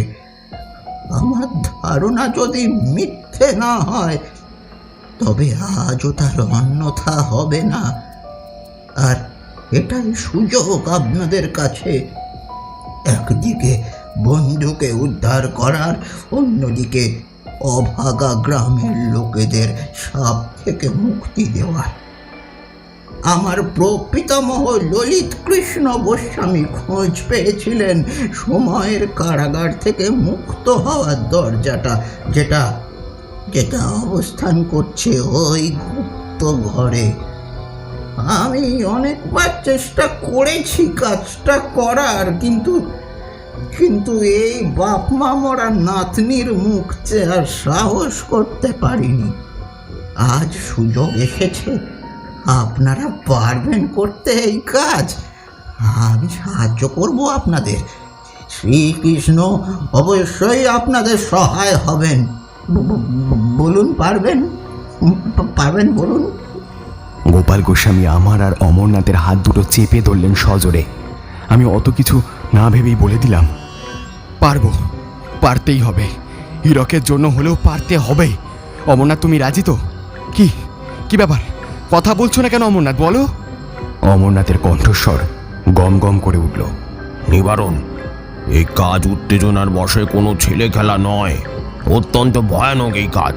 সময়ের মধ্যে না করতে পারলে কি হবে অমরনাথ? মরে যাব, তাই হবে, কিন্তু হীরককে আমাদের উদ্ধার করতেই হবে। মরবে না, কিন্তু যা ঘটবে হয়তো তার থেকে মৃত্যুও ভালো। গোপালবাবুর আপনার ধারণা যদি মিলে যায়, তাহলে আমাদের হাতে সময় বোধহয় খুব একটা বেশি নেই। সন্ধে শেষ হইল প্রায়, প্রস্তুত হন। গোপাল গোস্বামী উঠে ঘরের ভেতর চলে গেলেন। ঠিক এমন সময় তিলোত্তমা প্রদীপ হাতে দোতলা থেকে নিচে নেমে এলো। প্রদীপের হলদেটে আলোয় তার মুখটা চকচক করছে। এই মুখ থেকে হঠাৎ আমার মনে হলো কোনো দরকার নেই হীরককে উদ্ধার করার। কোনো দরকার নেই বল্লভপুরকে সাপ মুক্ত করার। মোক্ষ লাভ অমরনাথ কাউকে আমার দরকার নেই। তার বদলে শুধু এই মেয়েটার মুখের দিকে তাকিয়েই আমি সারা জীবন কাটিয়ে দিতে পারি। চলুন আপনারা, আমি তৈরি। কখন যে গোপাল গোস্বামী এসে দাঁড়িয়েছেন তা বুঝতেই পারিনি। পেছনে তাকিয়ে ওনার বেশভূষা দেখে আমি চমকে উঠলাম। কোমরে শক্ত করে বাঁধা ধুতির ওপর একটা গেরুয়া ফতুয়া, হাতে বললম। তিলোত্তমার কপালে হাত বুলিয়ে দিয়ে তিনি বললেন, আমি একটু আসছি দিদি, খুব তাড়াতাড়ি ফিরে আসব। তুই খেয়ে নিস, আমার জন্যে বসে থাকিস না। কোথায় যাচ্ছ দাদু? আমি সকালে যারা এসেছিলেন তাদের নিয়ে বের হচ্ছি। চলে আসবো, চিন্তা করিস না।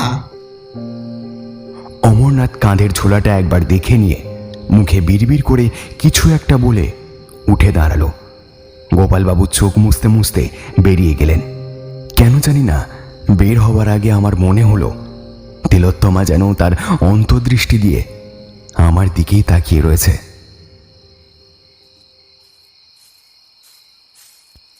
ঘন অন্ধকারের মধ্যে দিয়ে চুপচাপ এগিয়ে চলেছি আমরা। আগে আগে চলছেন গোপাল গোস্বামী। আমাদের পাশাপাশি বয়ে চলেছে একটি খাল।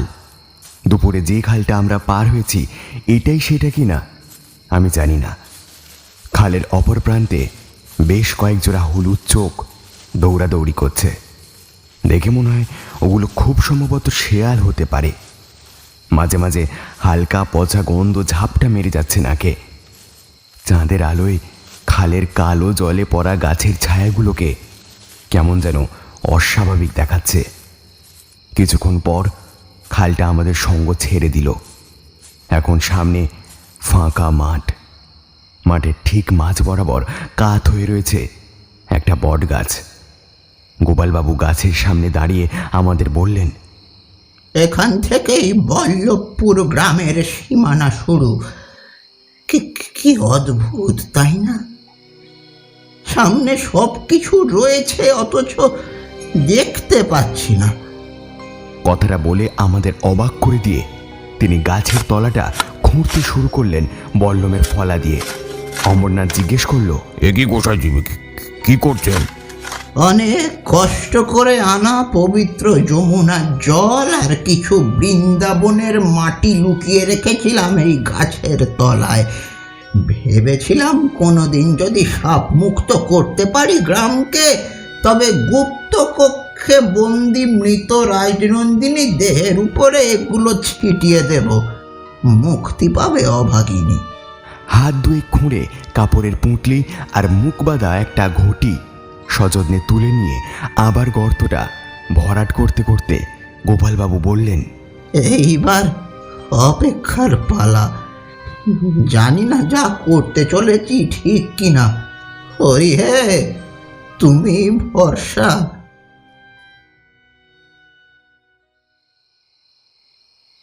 সময় ক্রমশ কেটে যাচ্ছে। আকাশের চাঁদ মধ্য গগন থেকে সরে যাচ্ছে একটু একটু করে।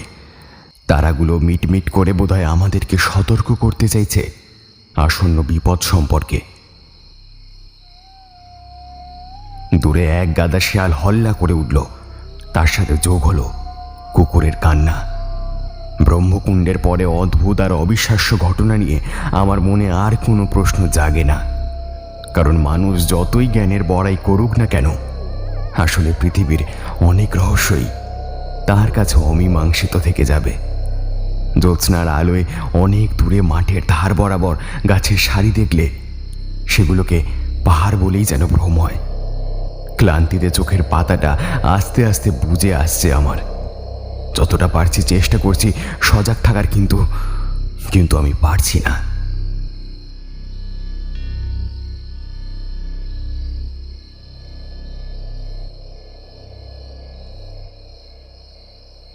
ওই যে, ওই সেই নিবারণ, ওটো ওটো, নিবারণ ওটো। অমরনাথের গলা শুনে ধর্মর করে সজাগ হয়ে বসলাম। আশ্চর্য, আমাদের সামনে ধুধু মাঠটা এখন আর নেই। তার জায়গায় জলছবির মতো কিছু টুকরো টুকরো বাড়িঘর স্পষ্ট উঠেছে। কেউ যেন এলোমেলোভাবে তুলি বুলিয়ে চলেছে সমস্ত মাঠে। গোপালবাবু উচ্ছ্বসিত হয়ে বললেন, না না, মিথ্যে নয়, মিথ্যে নয়, বল্লভপুর ফিরে এসেছে।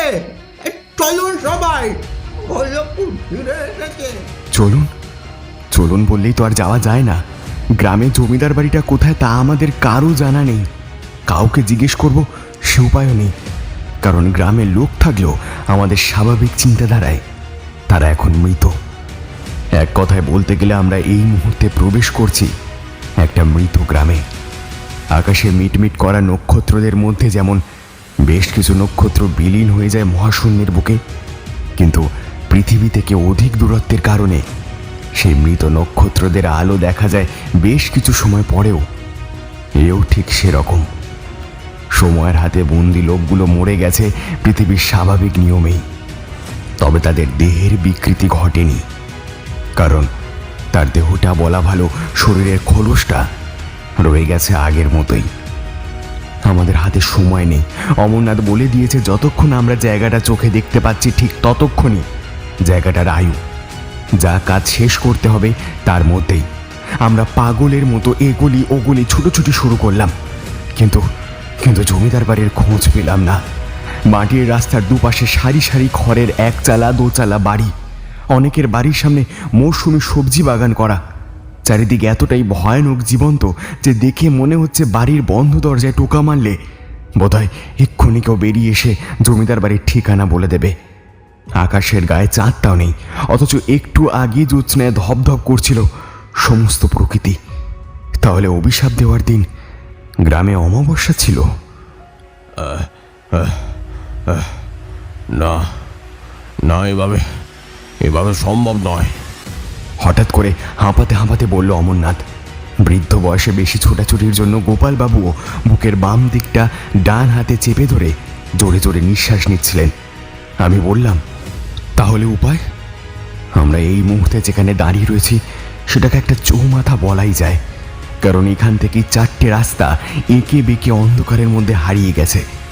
বেশ কিছু ছইওয়ালা গরুর গাড়ি রাস্তার ধারে কাত হয়ে পড়ে আছে। হঠাৎ অমরনাথ উবু হয়ে বসে মাটির উপরে হাত বুলোতে বুলোতে আঙুল দিয়ে মাটিটা ঘষতে শুরু করলো। বেশ কিছুক্ষণ ধরে ঘষেই গেল, তারপর হাতটা ঝাড়তে ঝাড়তে উঠে দাঁড়িয়ে বলল, গোসাইজির পূর্বপুরুষের কাহিনীটা যদি ঠিক হয় তাহলে সামনে গিয়ে বাম দিকে যে রাস্তাটা পড়বে সেই রাস্তা ধরে সোজাসুজি গেলে জমিদার বাড়ির দেখা পাওয়া যেতে পারে, কারণ এই রাস্তার নিচে আড়াআড়িভাবে একটা লম্বা গর্ত অথবা সুড়ঙ্গের মতো কিছু রয়েছে। অমরনাথের উপস্থিত বুদ্ধির পরিচয় আগে যেমন পেয়েছিলাম ঠিক তেমনই আবার পেলাম। তুমি কি করে বুঝলে? আপাতত অনুমানের ভিত্তিতে, কারণ আমরা যতটুকু রাস্তা হেঁটেছি তার মধ্যে একমাত্র এই অংশেই রাস্তার দুপাশ হয়ে গেছে উঁচু আর মাঝ বরাবর হয়ে গেছে খালের মতো নিচু। অর্থাৎ এই অঞ্চলে কোনো সময় ধস নেমেছিল। এখন বলো, তোমরা কি এগোবে আমার এই কথার উপর ভিত্তি করে? আমি তোমাকে বিশ্বাস করি অমরনাথ। আমি জানি তোমার দেখানো পথই সঠিক পথ। গোপাল গোস্বামীও আমাদের কথায় সায় দিলেন। আবার হাঁটতে শুরু করলাম আমরা, তবে এবার নির্দিষ্ট গন্তব্যের লক্ষ্যে। বাম দিকে রাস্তা ধরতেই সত্যি তফাৎটা চোখে পড়ল। রাস্তা এখানে মাটির নয়, বরং বাঁধানো। আরও কিছুটা এগোতেই দুধারে শুরু হলো সুদৃশ্য বাতিস্তম্ভের সারি। এক প্রকার নিশ্চিত হয়ে গেলাম জমিদার বাড়ি আর বেশি দূরে নেই। এতক্ষণ গোপাল গোস্বামী সবার আগে আগে হাঁটছিলেন, এবার অমরনাথ চলছে সবার আগে। বেশি দূরে যেতে হলো না। বাঁধানো রাস্তাটা ঠিক যেখানে গিয়ে ডান দিকে মোড় ঘুরেছে ঠিক সেখানেই একটা প্রাসাদসম বাড়ি মাথা তুলে দাঁড়িয়ে রয়েছে মাটির উপর। তার সুউচ্চ খিলানগুলো যেন কালো আকাশের গায়ে নিজেদের বিদ্রোহ ঘোষণা করে চলেছে। একটা সমস্যার সমাধান তো হলো এবার, কিন্তু দ্বিতীয় সমস্যার সূত্রপাতও হলো। এত বড় বাড়িতে বিনা আলোতে সুড়ঙ্গটা খুঁজব কি করে? কারণ সুড়ঙ্গটাই আমাদের সেই গুপ্তঘরের খোঁজ দেবে, যেখানে রয়েছে সময়ের কারাগার থেকে মুক্তি পাওয়ার উপায়। অমরনাথ, গোপালবাবু, এই বাড়িতে ঢুকতে গেলে আগে আলো দরকার, না হলে। কথার মাঝখানে অমরনাথ আমাকে থামিয়ে দিয়ে গোপালবাবুকে বলল, আপনার হাতের বল্লমটা দিন তো। কেন? আরে দিন না। অমরনাথ বল্লমটা নিয়ে পরনের ধুতি থেকে কিছুটা ছিঁড়ে ফলার গায়ে পেঁচিয়ে দিল। ঝোলা ঘেঁটে একটা কাগজের ঠোঙা বের করে সেটা ঝাড়তে শুরু করলো ফলার উপর। গন্ধে বুঝতে পারলাম ওগুলো কর্পূর। তারপর দেশলাই থেকে শেষ কাঠিটা বের করিয়ে ধরিয়ে দিল বল্লমের উপর। দপ করে জ্বলে উঠল ফলাটা। ঘন অন্ধকার আংশিক কেটে গেল। একে একে আমরা সবাই প্রবেশ করলাম জমিদার বাড়ির ভেতরে। ফটকের দুদিকে পুতুলের মতন বসে রয়েছে দুটি পাগড়ি পরা লোক, মাথা পেছনের দিকে হেলানো, বোধহয় দারোয়ান হবে, কিন্তু তারা এখন মৃত। মার্বেল পাথরের মেঝে পাথরের তৈরি নৃত্যরত নারী মূর্তি, কৃত্রিম জলাশয়, রং বেরঙের ফুলের সমারোহ রাজা ইন্দ্রনাথের শৌখিনতার পরিচয় দেয়। কিন্তু সুরঙ্গের মুখটা কোথায়? ঘরের বারান্দা থেকে একটা পেঁচানো কারুকাজ করা সেগুন কাঠের সিঁড়ি উঠে গেছে দোতলায়। সেদিকে এক ঝলক তাকিয়ে ধক করে উঠল আমার বুকের ভেতর। দোতলার বারান্দায় রেলিংয়ে হাত দিয়ে কেউ যেন দাঁড়িয়ে রয়েছে। তবে ভালো করে দেখে বুঝতে পারলাম লোকটা ঠিক দাঁড়িয়ে নয়, রেলিংয়ের ওপর এলিয়ে পড়ে আছে। হয়তো মৃত্যুর সময় এইভাবেই দাঁড়িয়েছিল বেচারা। একতলায় পাশাপাশি অনেক কটা ঘর। অমরনাথ আর গোপালবাবু দেওয়ালের গায়ে গায়ে আলতো টোকা মেরে ফাঁপা জায়গার সন্ধান করছেন। কিন্তু আমার বারবার মনে হচ্ছে যে কোথাও একটা বড্ড ভুল হচ্ছে। কারণ রাজনন্দিনীকে যদি গোপন রাখতেই হয়, তবে সুরঙ্গের মুখ থাকবে ইন্দ্রনাথের ঘরেই, বাইরে সবার সম্মুখে নয়। অমরনাথকে বললাম সেটা। দারুণ বলোচনি বারণ, আমার মাথাতেই আসেনি বিষয়টা। এই যে আপনি আপনি জানেন ইন্দ্রনাথের ঘর কোনটা? গোপালবাবু মাথা নেড়ে বললেন, সেটা বলতে পারবো না। দাঁড়ান দাঁড়ান, মনে পড়ছে। হ্যাঁ, রাজনন্দিনীকে বিয়ে করার পরে ইন্দ্রনাথ লাহিড়ী একতলায় চলে এসেছিলেন। কথাটা শোনা মাত্রই অমরনাথ চারিদিকে চোখ বুলিয়ে নিয়ে জ্বলন্ত বল্লমটা আমার হাতে ধরিয়ে দিয়ে ডান দিকের একটা বন্ধ দরজার সামনে দাঁড়িয়ে বলল, এটাই ইন্দ্রনাথের ঘর। এটা ইন্দ্রনাথের ঘর? কিন্তু কি করে বুঝলে? লেখাটা পড়ে দেখো দরজার গায়ে। আমি আগুনের আলোটা দরজার গায়ে ফেললাম। এ তো সেই লেখাটা যেটা মন্দিরের ওই লোহার দরজার গায়ে ছিল। তার মানে ইন্দ্রনাথ আসলে রাজনন্দিনীর বিষয়ে সাবধান করতে চাইছিল। ভাববার সময় নেই বারণ, তালা ভাঙার সময় সাপেক্ষ কাজ। তার থেকে বরং ওই আগুন দিয়ে দরজার কড়াগুলোকে গলিয়ে দাও, তালা এমনিতেই খুলে চলে আসবে। অমরনাথের কথা মতো আমি বল্লমটা তালার ওপর ধরে জিজ্ঞেস করলাম, অমরনাথ, এই গ্রামের কি সবাই মৃত? হ্যাঁ নিবারণ, সময় রাতে বন্দি হলেও লোকগুলো জীবন ধারণের জন্য ন্যূনতম যে জিনিসগুলো, সেগুলো কিছুই পায়নি। বল্লভপুরের সময় আটকে গেলেও নিজেদের অজান্তেই ভেতরে ভেতরে প্রাচীন হয়ে গেছে সেখানকার বাসিন্দারা। শুধু সাপ মুক্ত হওয়ার অপেক্ষা, তারপরেই দেখবে পচন শুরু হবে এই দেহগুলোতে। কিছুক্ষণের মধ্যেই গলে গিয়ে দরজা থেকে খসে পড়ল কড়াগুলো। এখন ইন্দ্রনাথের ঘরে ঢুকতে আর কোনো বাধা নেই। ঘরের ভেতরে ঢুকে চমকে উঠলাম আমরা। ঘর জুড়ে সব বিচিত্র রকমের আসবাবপত্র। কোনো দক্ষ শিল্পী ছাড়া এই ধরনের আসবাবপত্র বানানো একেবারেই অসম্ভব। বিশেষ করে সমীহ জাগে পালঙ্কটা দেখে, কারণ এই পালঙ্ক কাঠের তৈরি নয়, পুরো মেঝে থেকে শ্বেত পাথর দিয়ে বাঁধানো। পুরো গদির উপরে দামি মখমলের চাদর ভাঁজ করে রাখা, যেন কেউ এক্ষুনি এসে বসবে তাতে। তবে তন্ন তন্ন করে খুঁজেও কোথাও গোপন দরজা আমরা পেলাম না। অবশেষে কি হাল ছেড়ে দিতে হবে? হীরককে উদ্ধার করতে পারবো না আমরা?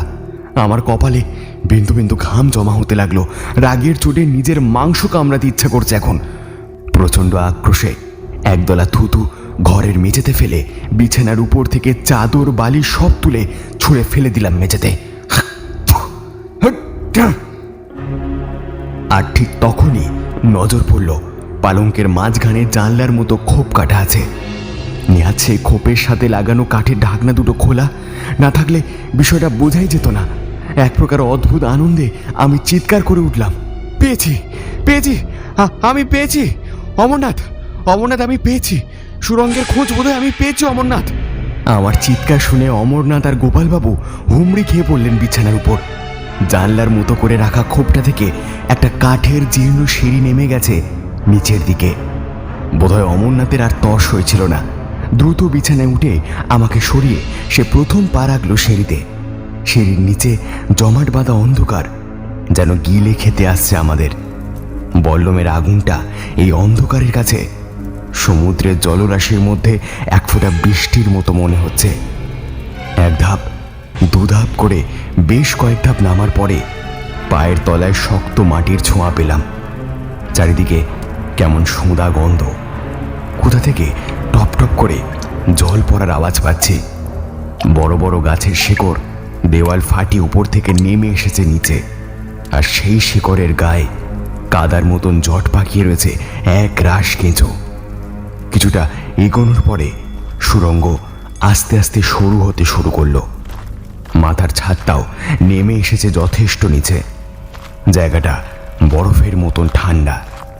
আমাদের চলতে হচ্ছে কাত হয়ে। হাঁটতে বেশ কষ্ট হচ্ছিল, দম বন্ধ হয়ে আসছিল আমার। তবে বেশিক্ষণ এই পরিবেশ স্থায়ী হলো না, কারণ একটু পরেই সুড়ঙ্গটা গোল বৃত্তের মতো জায়গায় এসে শেষ হয়ে গেল। আর সুড়ঙ্গটা যেখানে গিয়ে শেষ হলো ঠিক সেখান থেকেই আরেকটি কাঠের সিঁড়ি উঠে গেছে ওপরের দিকে।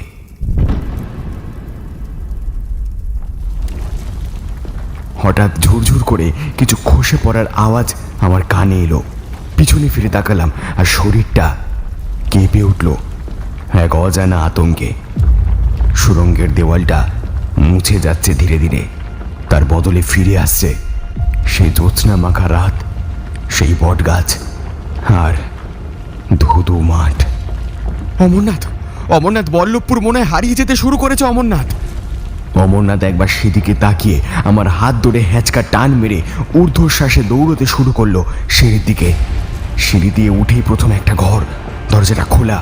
ঘরের ভেতরে দামি আসবাবপত্র থাকলেও সব আতপোড়া। ছাদে লাগানো বেলজিয়াম কাঁচের ঝাড়বাতিটা চূর্ণ বিচূর্ণ হয়ে পড়ে আছে মেঝেতে। মার্বেলের পাথরের দেওয়াল জুড়ে আগুনের লেলিহান শিকার ছোবলের চিহ্ন। খাটের ওপর শুয়ে রয়েছে একটা মহিলা, তার গা ভর্তি গয়না, পরনে দামি শাড়ি, চোখের তলায় কালি। মনে হয় অনাহারে গাল দুটো ভেতরে ঢুকে গেছে। সাত পোশাক দেখে বুঝতে অসুবিধা হয় না যে ইনি রাজনন্দিনী। মহিলা এমন করে শুয়ে রয়েছেন যেন নিশ্চিন্ত মনে তিনি ঘুমাচ্ছেন। ডাকলে এখনই উঠে বসবেন। আমি তন্ময় হয়ে সেদিকে তাকিয়েছিলাম। অমরনাথ ধমক দিয়ে উঠল, দাঁড়িয়ে না থেকে এই লোহার দরজাটা খোলার চেষ্টা করো, তাড়াতাড়ি। দাঁড়াও দাঁড়াও, আমিও হাত লাগাচ্ছি, দাঁড়াও। লোহার দরজা? কোথায় লোহার দরজা? গোপালবাবু বললেন, আপনার মাথার ঠিক উপরে। ওটা খুলে বেরোতে পারলেই মুক্তি। আপনারা খোলার চেষ্টা করুন, অবশ্যই পারবেন। অমরনাথ, আপনি হয়তো আমার থেকে বয়সে ছোট, কিন্তু আপনার বিচক্ষণতা, পর্যবেক্ষণ শক্তি আমাকে মুগ্ধ করেছে। অমরনাথ সেসব প্রশংসার ধার পাশ দিয়ে গেল না। সে মেঝেতে হাঁটু গেড়ে বসে আমায় বলল, দারুণ দারুণ, শিগগির আমার কাঁধে উঠে দরজাটা খোলার চেষ্টা করো। আমি তোমার কাঁধে? না না না, সে হয় না অমরনাথ। আমাদের হাতে সময় খুব কম নিবারণ, কথা না বাড়িয়ে যা বলছি তাই করো। অমরনাথের বলার ধরনই ঠিক কী ছিল তা আমি জানি না। আমি অমান্য করতে পারলাম না তার কথা। উঠে বসলাম ওর কাঁধে। ওদিকে গোপালবাবু সেই ঘটির মুখটা খুলে জল ছিটিয়ে দিলেন মহিলার সারা শরীরে। তারপর কাপড়ের পুঁটলি খুলে মাটিটা দেহের চারপাশে ঘুরে ঘুরে ছড়িয়ে দিতে দিতে বললেন, রাজনন্দিনী, যৌবনের তাড়নায় তুমি অজান্তেই ভালোবেসে ফেলেছিলে বিপ্রনাথকে, কিন্তু সমাজ সেই ভালোবাসাকে মান্যতা দেয়নি। বিনা দোষে এই করুণ পরিণতির ভাগী হলে তুমি। আজ এই পবিত্র মাটি আর জলস্পর্শে তোমার শরীর সময়ের কারাগার থেকে মুক্তি পাক। এবার ফটফট করে মহিলার শরীরের চামড়াগুলো ফাটতে শুরু করলো, আর সেই ফাটল দিয়ে বেরিয়ে আসতে শুরু করলো শতাব্দী ধরে শরীরের ভেতরে জমে থাকা গুঁড়ো গুঁড়ো হয়ে যাওয়া শুকনো রক্তের ধুলো। একটু একটু করে ঘরটা ধোঁয়ার মতন লাল ধুলোয় ভর্তি হয়ে গেল। আমি একবার তাকিয়ে মুখ ফিরে নিয়ে দরজা খোলার দিকে মন দিলাম। আবার লোহার দরজাটা খোলায় প্রাণপণ চেষ্টা করে চলেছি, কিন্তু সেটা শক্ত হয়ে এঁটে রয়েছে দেওয়ালের গায়ে। ওদিকে সুড়ঙ্গ থেকে ঘরে ঢোকার দরজাও মুছে গেছে। আর কয়েক মুহূর্তের অপেক্ষা, তারপর আমরাও সময়ের কারাগারে বন্দী হয়ে যাব চিরকালের মতন। গোসাইজি, গোসাইজি কি করছেন? গোসাইজি চলে আসুন এদিকে। গোসাইজি! অমরনাথের ডাকে গোপালবাবু মুখ তুলে তাকালেন। ততক্ষণে সময় গোপালবাবুর পা দুখানা গ্রাস করে নিয়েছে, মুছে গেছে সেগুলো। তিনি সেদিকে তাকিয়ে গগনভেদী আর্তনাদ করে একটা হাত বাড়িয়ে দিলেন আমার দিকে। আমি হাতটা ধরতে যাব, কিন্তু অমরনাথ ঝটকায় আমার হাতটা সরিয়ে দিল। খবরদার নিবারণ, ওরা হাত ধরবে না। কিন্তু উনি তো চিরকালের মতন হারিয়ে যাবেন অমরনাথ, তুমি দেখতে পাচ্ছ না? তুমি হাজার চেষ্টা করে ওকে বাঁচাতে পারবে না নিবারণ। সময় ওনাকে গিলতে শুরু করেছে। গোপালবাবু কিছুক্ষণ কাতর দৃষ্টিতে তাকিয়ে রইলেন আমার দিকে, তারপর হাত দুটো কপালে ঠেকিয়ে বললেন, পারলে তোমাকে দেখবেন আপনারা। এই সংসারে ওর কথা ভাবার মতো কেউ রইল না। আর ভগবান আপনাদের। আর কথা বলতে পারলেন না ভদ্রলোক। তার আগে মুছে গেলেন পৃথিবীর বুক থেকে। আমি উপায়ন্তর না দেখে দরজার গায়ে ঘুষি মারতে শুরু করলাম দুম দাম করে।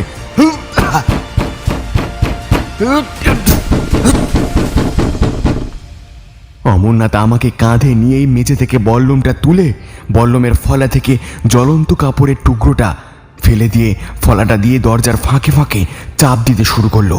আর এতেই কাজ হলো। খুট করে একটা আওয়াজ হয়ে খুলে গেল দরজাটা। আমি দরজার বাইরে এসে অমরনাথকে টেনে তুললাম। অমরনাথ, অমরনাথ, অমরনাথ! প্রায় সঙ্গে সঙ্গে নিচের ঘরটা মুছে গিয়ে এক রাশ কালো অন্ধকার গ্রাস করে নিল জায়গাটাকে। এ তো সেই মন্দিরটা যেখানে আমরা প্রথম দিন এসে আশ্রয় নিয়েছিলাম। আর আর ওই তো হীরক মাটিতে শুয়ে রয়েছে নির্জীবের মতন। তার মানে ওই দরজার নিচেই ছিল ইরাবতীর ঘর। এবার দরজার গায়ে লেখা কথাটার অর্থটা বুঝতে আমাদের আর বেগ পেতে হলো না।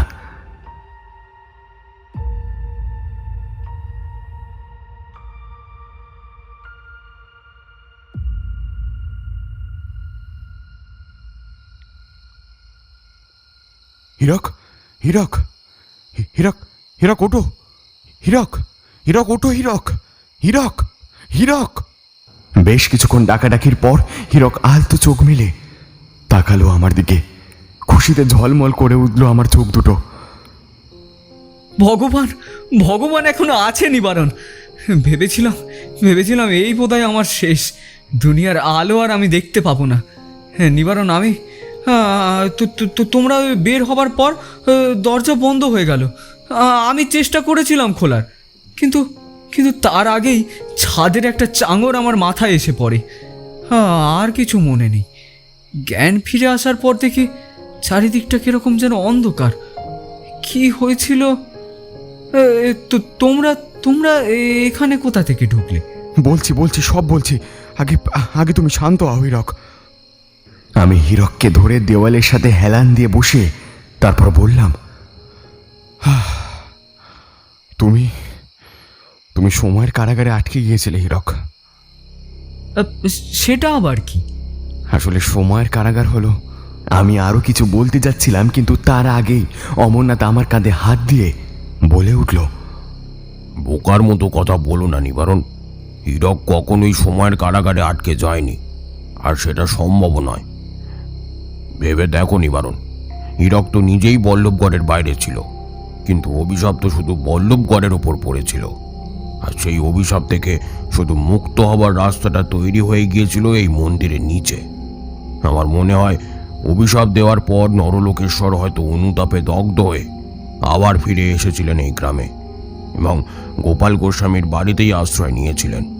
তখনই সাপ থেকে মুক্তি পাওয়ার রাস্তাটা বলে দিয়ে যান গোপাল গোস্বামীর পূর্বপুরুষকে। তুমি এতটা নিশ্চিত কি করে হলে অমরনাথ? নিশ্চিত হলাম এই ভেবে যে তান্ত্রিক সময়ের কারাগারে একটা গ্রামকে বন্দি করে রাখতে পারে, শুধু সেই তান্ত্রিকই ওই কারাগার থেকে বাইরে বেরিয়ে আসার রাস্তাটা জানে, যা সাধারণ কারোর পক্ষে জানা একেবারেই অসম্ভব। আসলে আমাদের হীরককে ইচ্ছে করেই আটকে রাখা হয়েছিল এখানে। অভিশাপের সাথে ওর কোনো সম্পর্ক নেই, আর সময়ের কারাগারে আটকে গেলে তাকে জীবিত ফিরে পাওয়া সম্ভব নয়। ঘরের মধ্যে যেন বাজ পড়ল, কিন্তু তা অবশ্য আমার মনে নীরবে। তুমি এ কি বলছো অমরনাথ? হীরককে আটকে রেখে কার কি লাভ হবে? কে বলেছে লাভ নেই? গোপাল গোস্বামী কি করতে বলেছিলেন আমাদের? সাপ থেকে গ্রামকে মুক্ত করতে অনুরোধ করেছিলেন, তাই তো? হ্যাঁ, করেছিলেন। তাতে কি হয়েছে? কিন্তু ওনার একার পক্ষে সেটা সম্ভব ছিল না, তাই হীরককে কৌশলে আটকে রেখে এক ধরনের মুক্তিপণ আদায়ের তিনি ব্যবস্থা করলেন। এসব কি বলছো তুমি?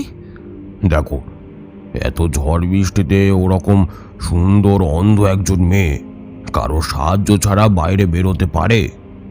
আর গোপাল গোস্বামী নিজের বাড়ি ছেড়ে যাবেনি বা কোথায়? গ্রামে তো আর কোনো বাড়ি নেই। তাহলে দরজা বন্ধ হয়ে যাবার ব্যাপারটা? ওটা সম্পূর্ণ তিলোত্তমার হাতের কারিগরি। গোপাল গোস্বামীর পেশা কি জানো? পেশা? হ্যাঁ, উনি তো লাহিড়ী বংশের কুলপুরোহিত। আরে সে তো তখন ছিলেন, কিন্তু এখন কার বাড়িতে পুজো করতেন? আসলে উনি শুধু পুরোহিত নন, উনি একজন গুণী শিল্পীও বটে।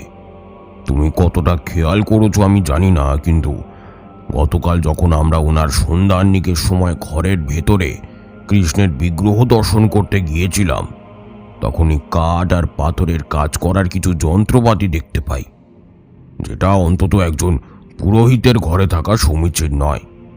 আমার মনে হয় জমিদার বাড়িতে যেসব আসবাবপত্র আমরা দেখেছিলাম ওগুলো ওনার পূর্বপুরুষদের হাতেই তৈরি, এমনকি দরজার গায়ে খোদাই করা ওই লেখাগুলো।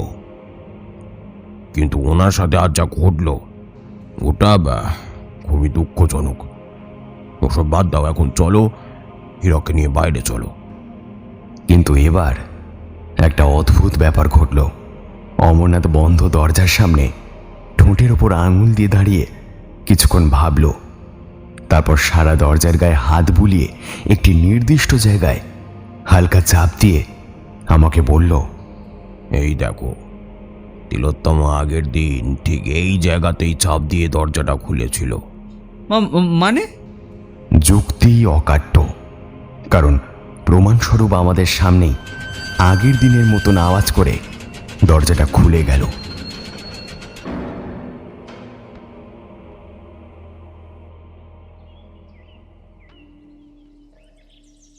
আমরা তিনজন বেরিয়ে এলাম মন্দির থেকে। পূবের আকাশ তখন সবে লাল হতে শুরু করেছে। পাখির ডাকে জঙ্গল জেগে উঠেছে।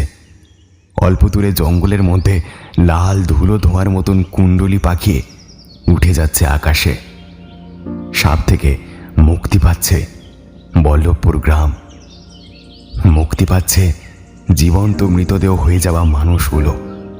গোপালবাবু হয়তো মুক্তি পেয়ে যাবেন এদের সাথেই। আমরা তিনজন উদীয়মান সূর্যকে নমস্কার করে হাঁটতে শুরু করলাম। গন্তব্য স্টেশন, পলাশপুর স্টেশন। খালের ওপারে বটগাছের নিচে পাগলটাকে আজ আর দেখতে পেলাম না। খালের শুকনো কাদা থেকে পোকা খুঁটে খুঁটে খাচ্ছে গোটা চারেক শালিক। এতক্ষণ হীরক আমার কাঁধে ভর দিয়ে হাঁটছিল। এবার কিছুটা স্বাভাবিকভাবে সে হাঁটতে শুরু করলো। মনে হয় সে একটু সুস্থ বোধ করছে।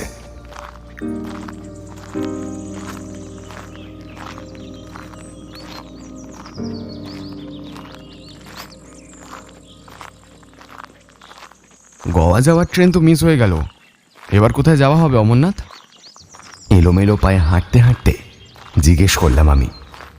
অমরনাথ আমার দিকে মুখ না ফিরিয়ে জবাব দিল, এখনো আমার সঙ্গে থাকার ইচ্ছে আছে? যাব বাবা, কেন থাকবে না? অবশ্য আপনার যদি আপত্তি না থাকে। সাবধানে দেখে হাঁটো, নাহলে হোঁচট খাবে। স্টেশনে উঠে শুরু হলো প্রতীক্ষার পালা। কখন ট্রেন আসে? সব নিরাশার মধ্যে শুধু একটাই আশা, স্টেশন যখন আছে ট্রেন নিশ্চয়ই এখানে এসে থামবে। অমরনাথ দুহাত প্রসারিত করে প্ল্যাটফর্মের এ প্রান্ত থেকে ও প্রান্তে পায়চারি করছে, আর মাঝে মাঝে উঁকি মেরে রেল লাইনটা যেখানে বাঁক নিয়েছে সেদিকে দেখছে। হীরক অন্যমনস্কভাবে প্ল্যাটফর্ম থেকে নুড়ি কুড়িয়ে একটা একটা করে ছুঁড়ে মারছে রেল লাইন লক্ষ্য করে। তোমরা আমার দাদুকে কোথায় রেখে এসছো?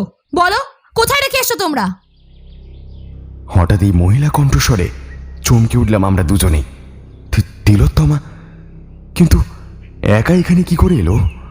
ঘামে ওর মুখ চকচক করছে, পদ্ম ফুলের মতন খালি পা দুটো এখন কাঁটার আঘাতে রক্তাক্ত। হীরক বিদ্যুৎ স্পৃষ্টের মতো তাকিয়ে রইল তিলোত্তমার দিকে, আর আমিও। আসলে তোমার দাদুকে মানে তিলোত্তমা মানে আমার মুখের কথা কেন জানি না মুখেই রয়ে গেল। আমি জানি তোমরা আমার দাদুকে হারিয়ে এসছো, যেরকম যেরকম আমার মা হারিয়ে গিয়েছিল। ঝরঝর করে কেঁদে উঠল তিলোত্তমা। ওকে এই পরিস্থিতিতে কি করে সান্ত্বনা দেব তা বুঝে উঠতে পারছি না। কেউ যেন আমাদের বোবা করে রেখে দিয়েছে। ট্রেন আসছে, ট্রেন আসছে হীরক! আরে ও নিবারণ, ট্রেন আসছে! হঠাৎ দূরে অমরনাথের চিৎকারে এবার দ্বিতীয়বার চমকালাম। বাঁকের মুখে দৈত্যাকার রেল ইঞ্জিনের মুখ ক্রমশ স্পষ্ট হচ্ছে, কিন্তু তিলোত্তমার জল ভরা চোখের দিকে তাকিয়ে কয়েক মুহূর্তের জন্য মনে হলো আমার বুকের ভেতরটা যেন কেউ ছিন্ন ভিন্ন করে দিচ্ছে। কান্নার একটা ঢেউ গলার কাছে এসে থমকে যাচ্ছে বারবার। আমি ওর মাথায় হাত রাখতে গিয়েও সরিয়ে নিলাম। মায়ার মাদনে বোধহয় না জড়ানোই ভালো। অমরনাথ দূরে থাকায় প্রথম দিকে তিলোত্তমাকে খেয়াল করেনি। এখন ট্রেন আসার আনন্দে দৌড়ে দৌড়ে আমাদের কাছে এসেই তিলোত্তমাকে দেখে সে থমকে গেল। বোধহয় আমাদের মতোই এখানে তিলোত্তমাকে সে আশা করেনি। এ কি মা, তুমি? বিস্ময়ের ঘোরটা কাটিয়ে শান্ত কণ্ঠে বলল অমরনাথ, আমি যে একা হয়ে গেলাম। দাদু তো আর রইল না পৃথিবীতে, বাঁচব কিভাবে?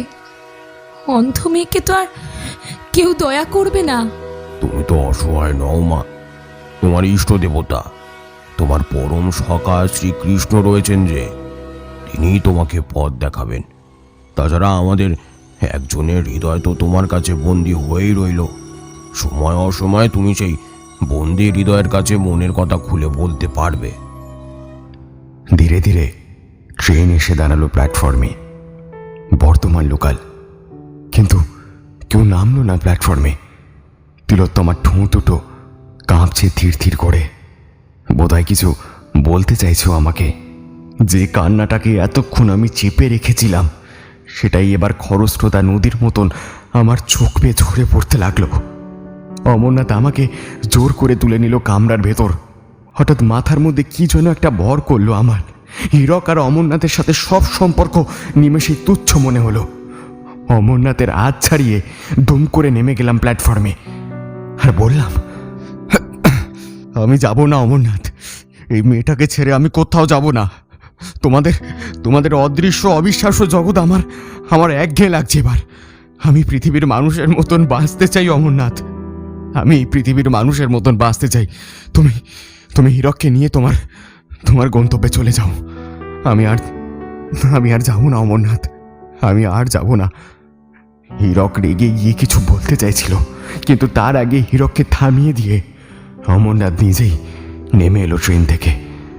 তারপর ঝোলা থেকে নকশা করা সুদৃশ্য একটা চৌক কৌটো বের করে আমার হাতে দিয়ে বলল, এটা রাখো নিবারণ, 10 বছর ধরে বয়ে বেড়াচ্ছি। আপনজনের থেকে শেষবারের মতন উপহার পাওয়া এই জিনিসটা আমার। দেওয়ার মতন কাউকে পাইনি এতদিন, কিন্তু আজ পেলাম। তুমি আমার বড় আপনজন নিবারণ। এছাড়া আমার আর কিছুই দেওয়ার নেই ভাই। ভালো থেকো, তোমরা সুখী হও, তোমাদের আশীর্বাদ করি, তোমরা ভালো থেকো। ট্রেন তীব্র হুইসেল দিয়ে নড়ে উঠল। অমরনাথ আমাদের দুজনের মাথায় হাত বুলিয়ে চোখ মুছতে মুছতে দ্রুত উঠে পড়ল ট্রেনে। দরজার গা ঘেঁষে দাঁড়িয়ে থাকা হীরকের চোখও তখন ছলছল করছে। সে চেঁচিয়ে কিছু বলার চেষ্টা করলো, তবে ইঞ্জিনের আওয়াজে তা আমার কান অবধি পৌঁছালো না। ট্রেনের গতি ক্রমশ বাড়তে শুরু করেছে। এমন সময় ইঞ্জিনের কালো ধোঁয়া আস্তে আস্তে অদৃশ্য করে দিল পুরো ট্রেনটাকে। কিন্তু অমরনাথ আমাকে এটা কি দিয়ে গেল? কে কে ওর আপনজন যে শেষবারের মতো ওকে উপহার দিয়ে গেছে? কৌতূহলে খুলে ফেললাম কৌটোটা। সূর্যের আলোয় চকচক করে উঠল কৌটোর মধ্যে থাকা হীরের টুকরোটা।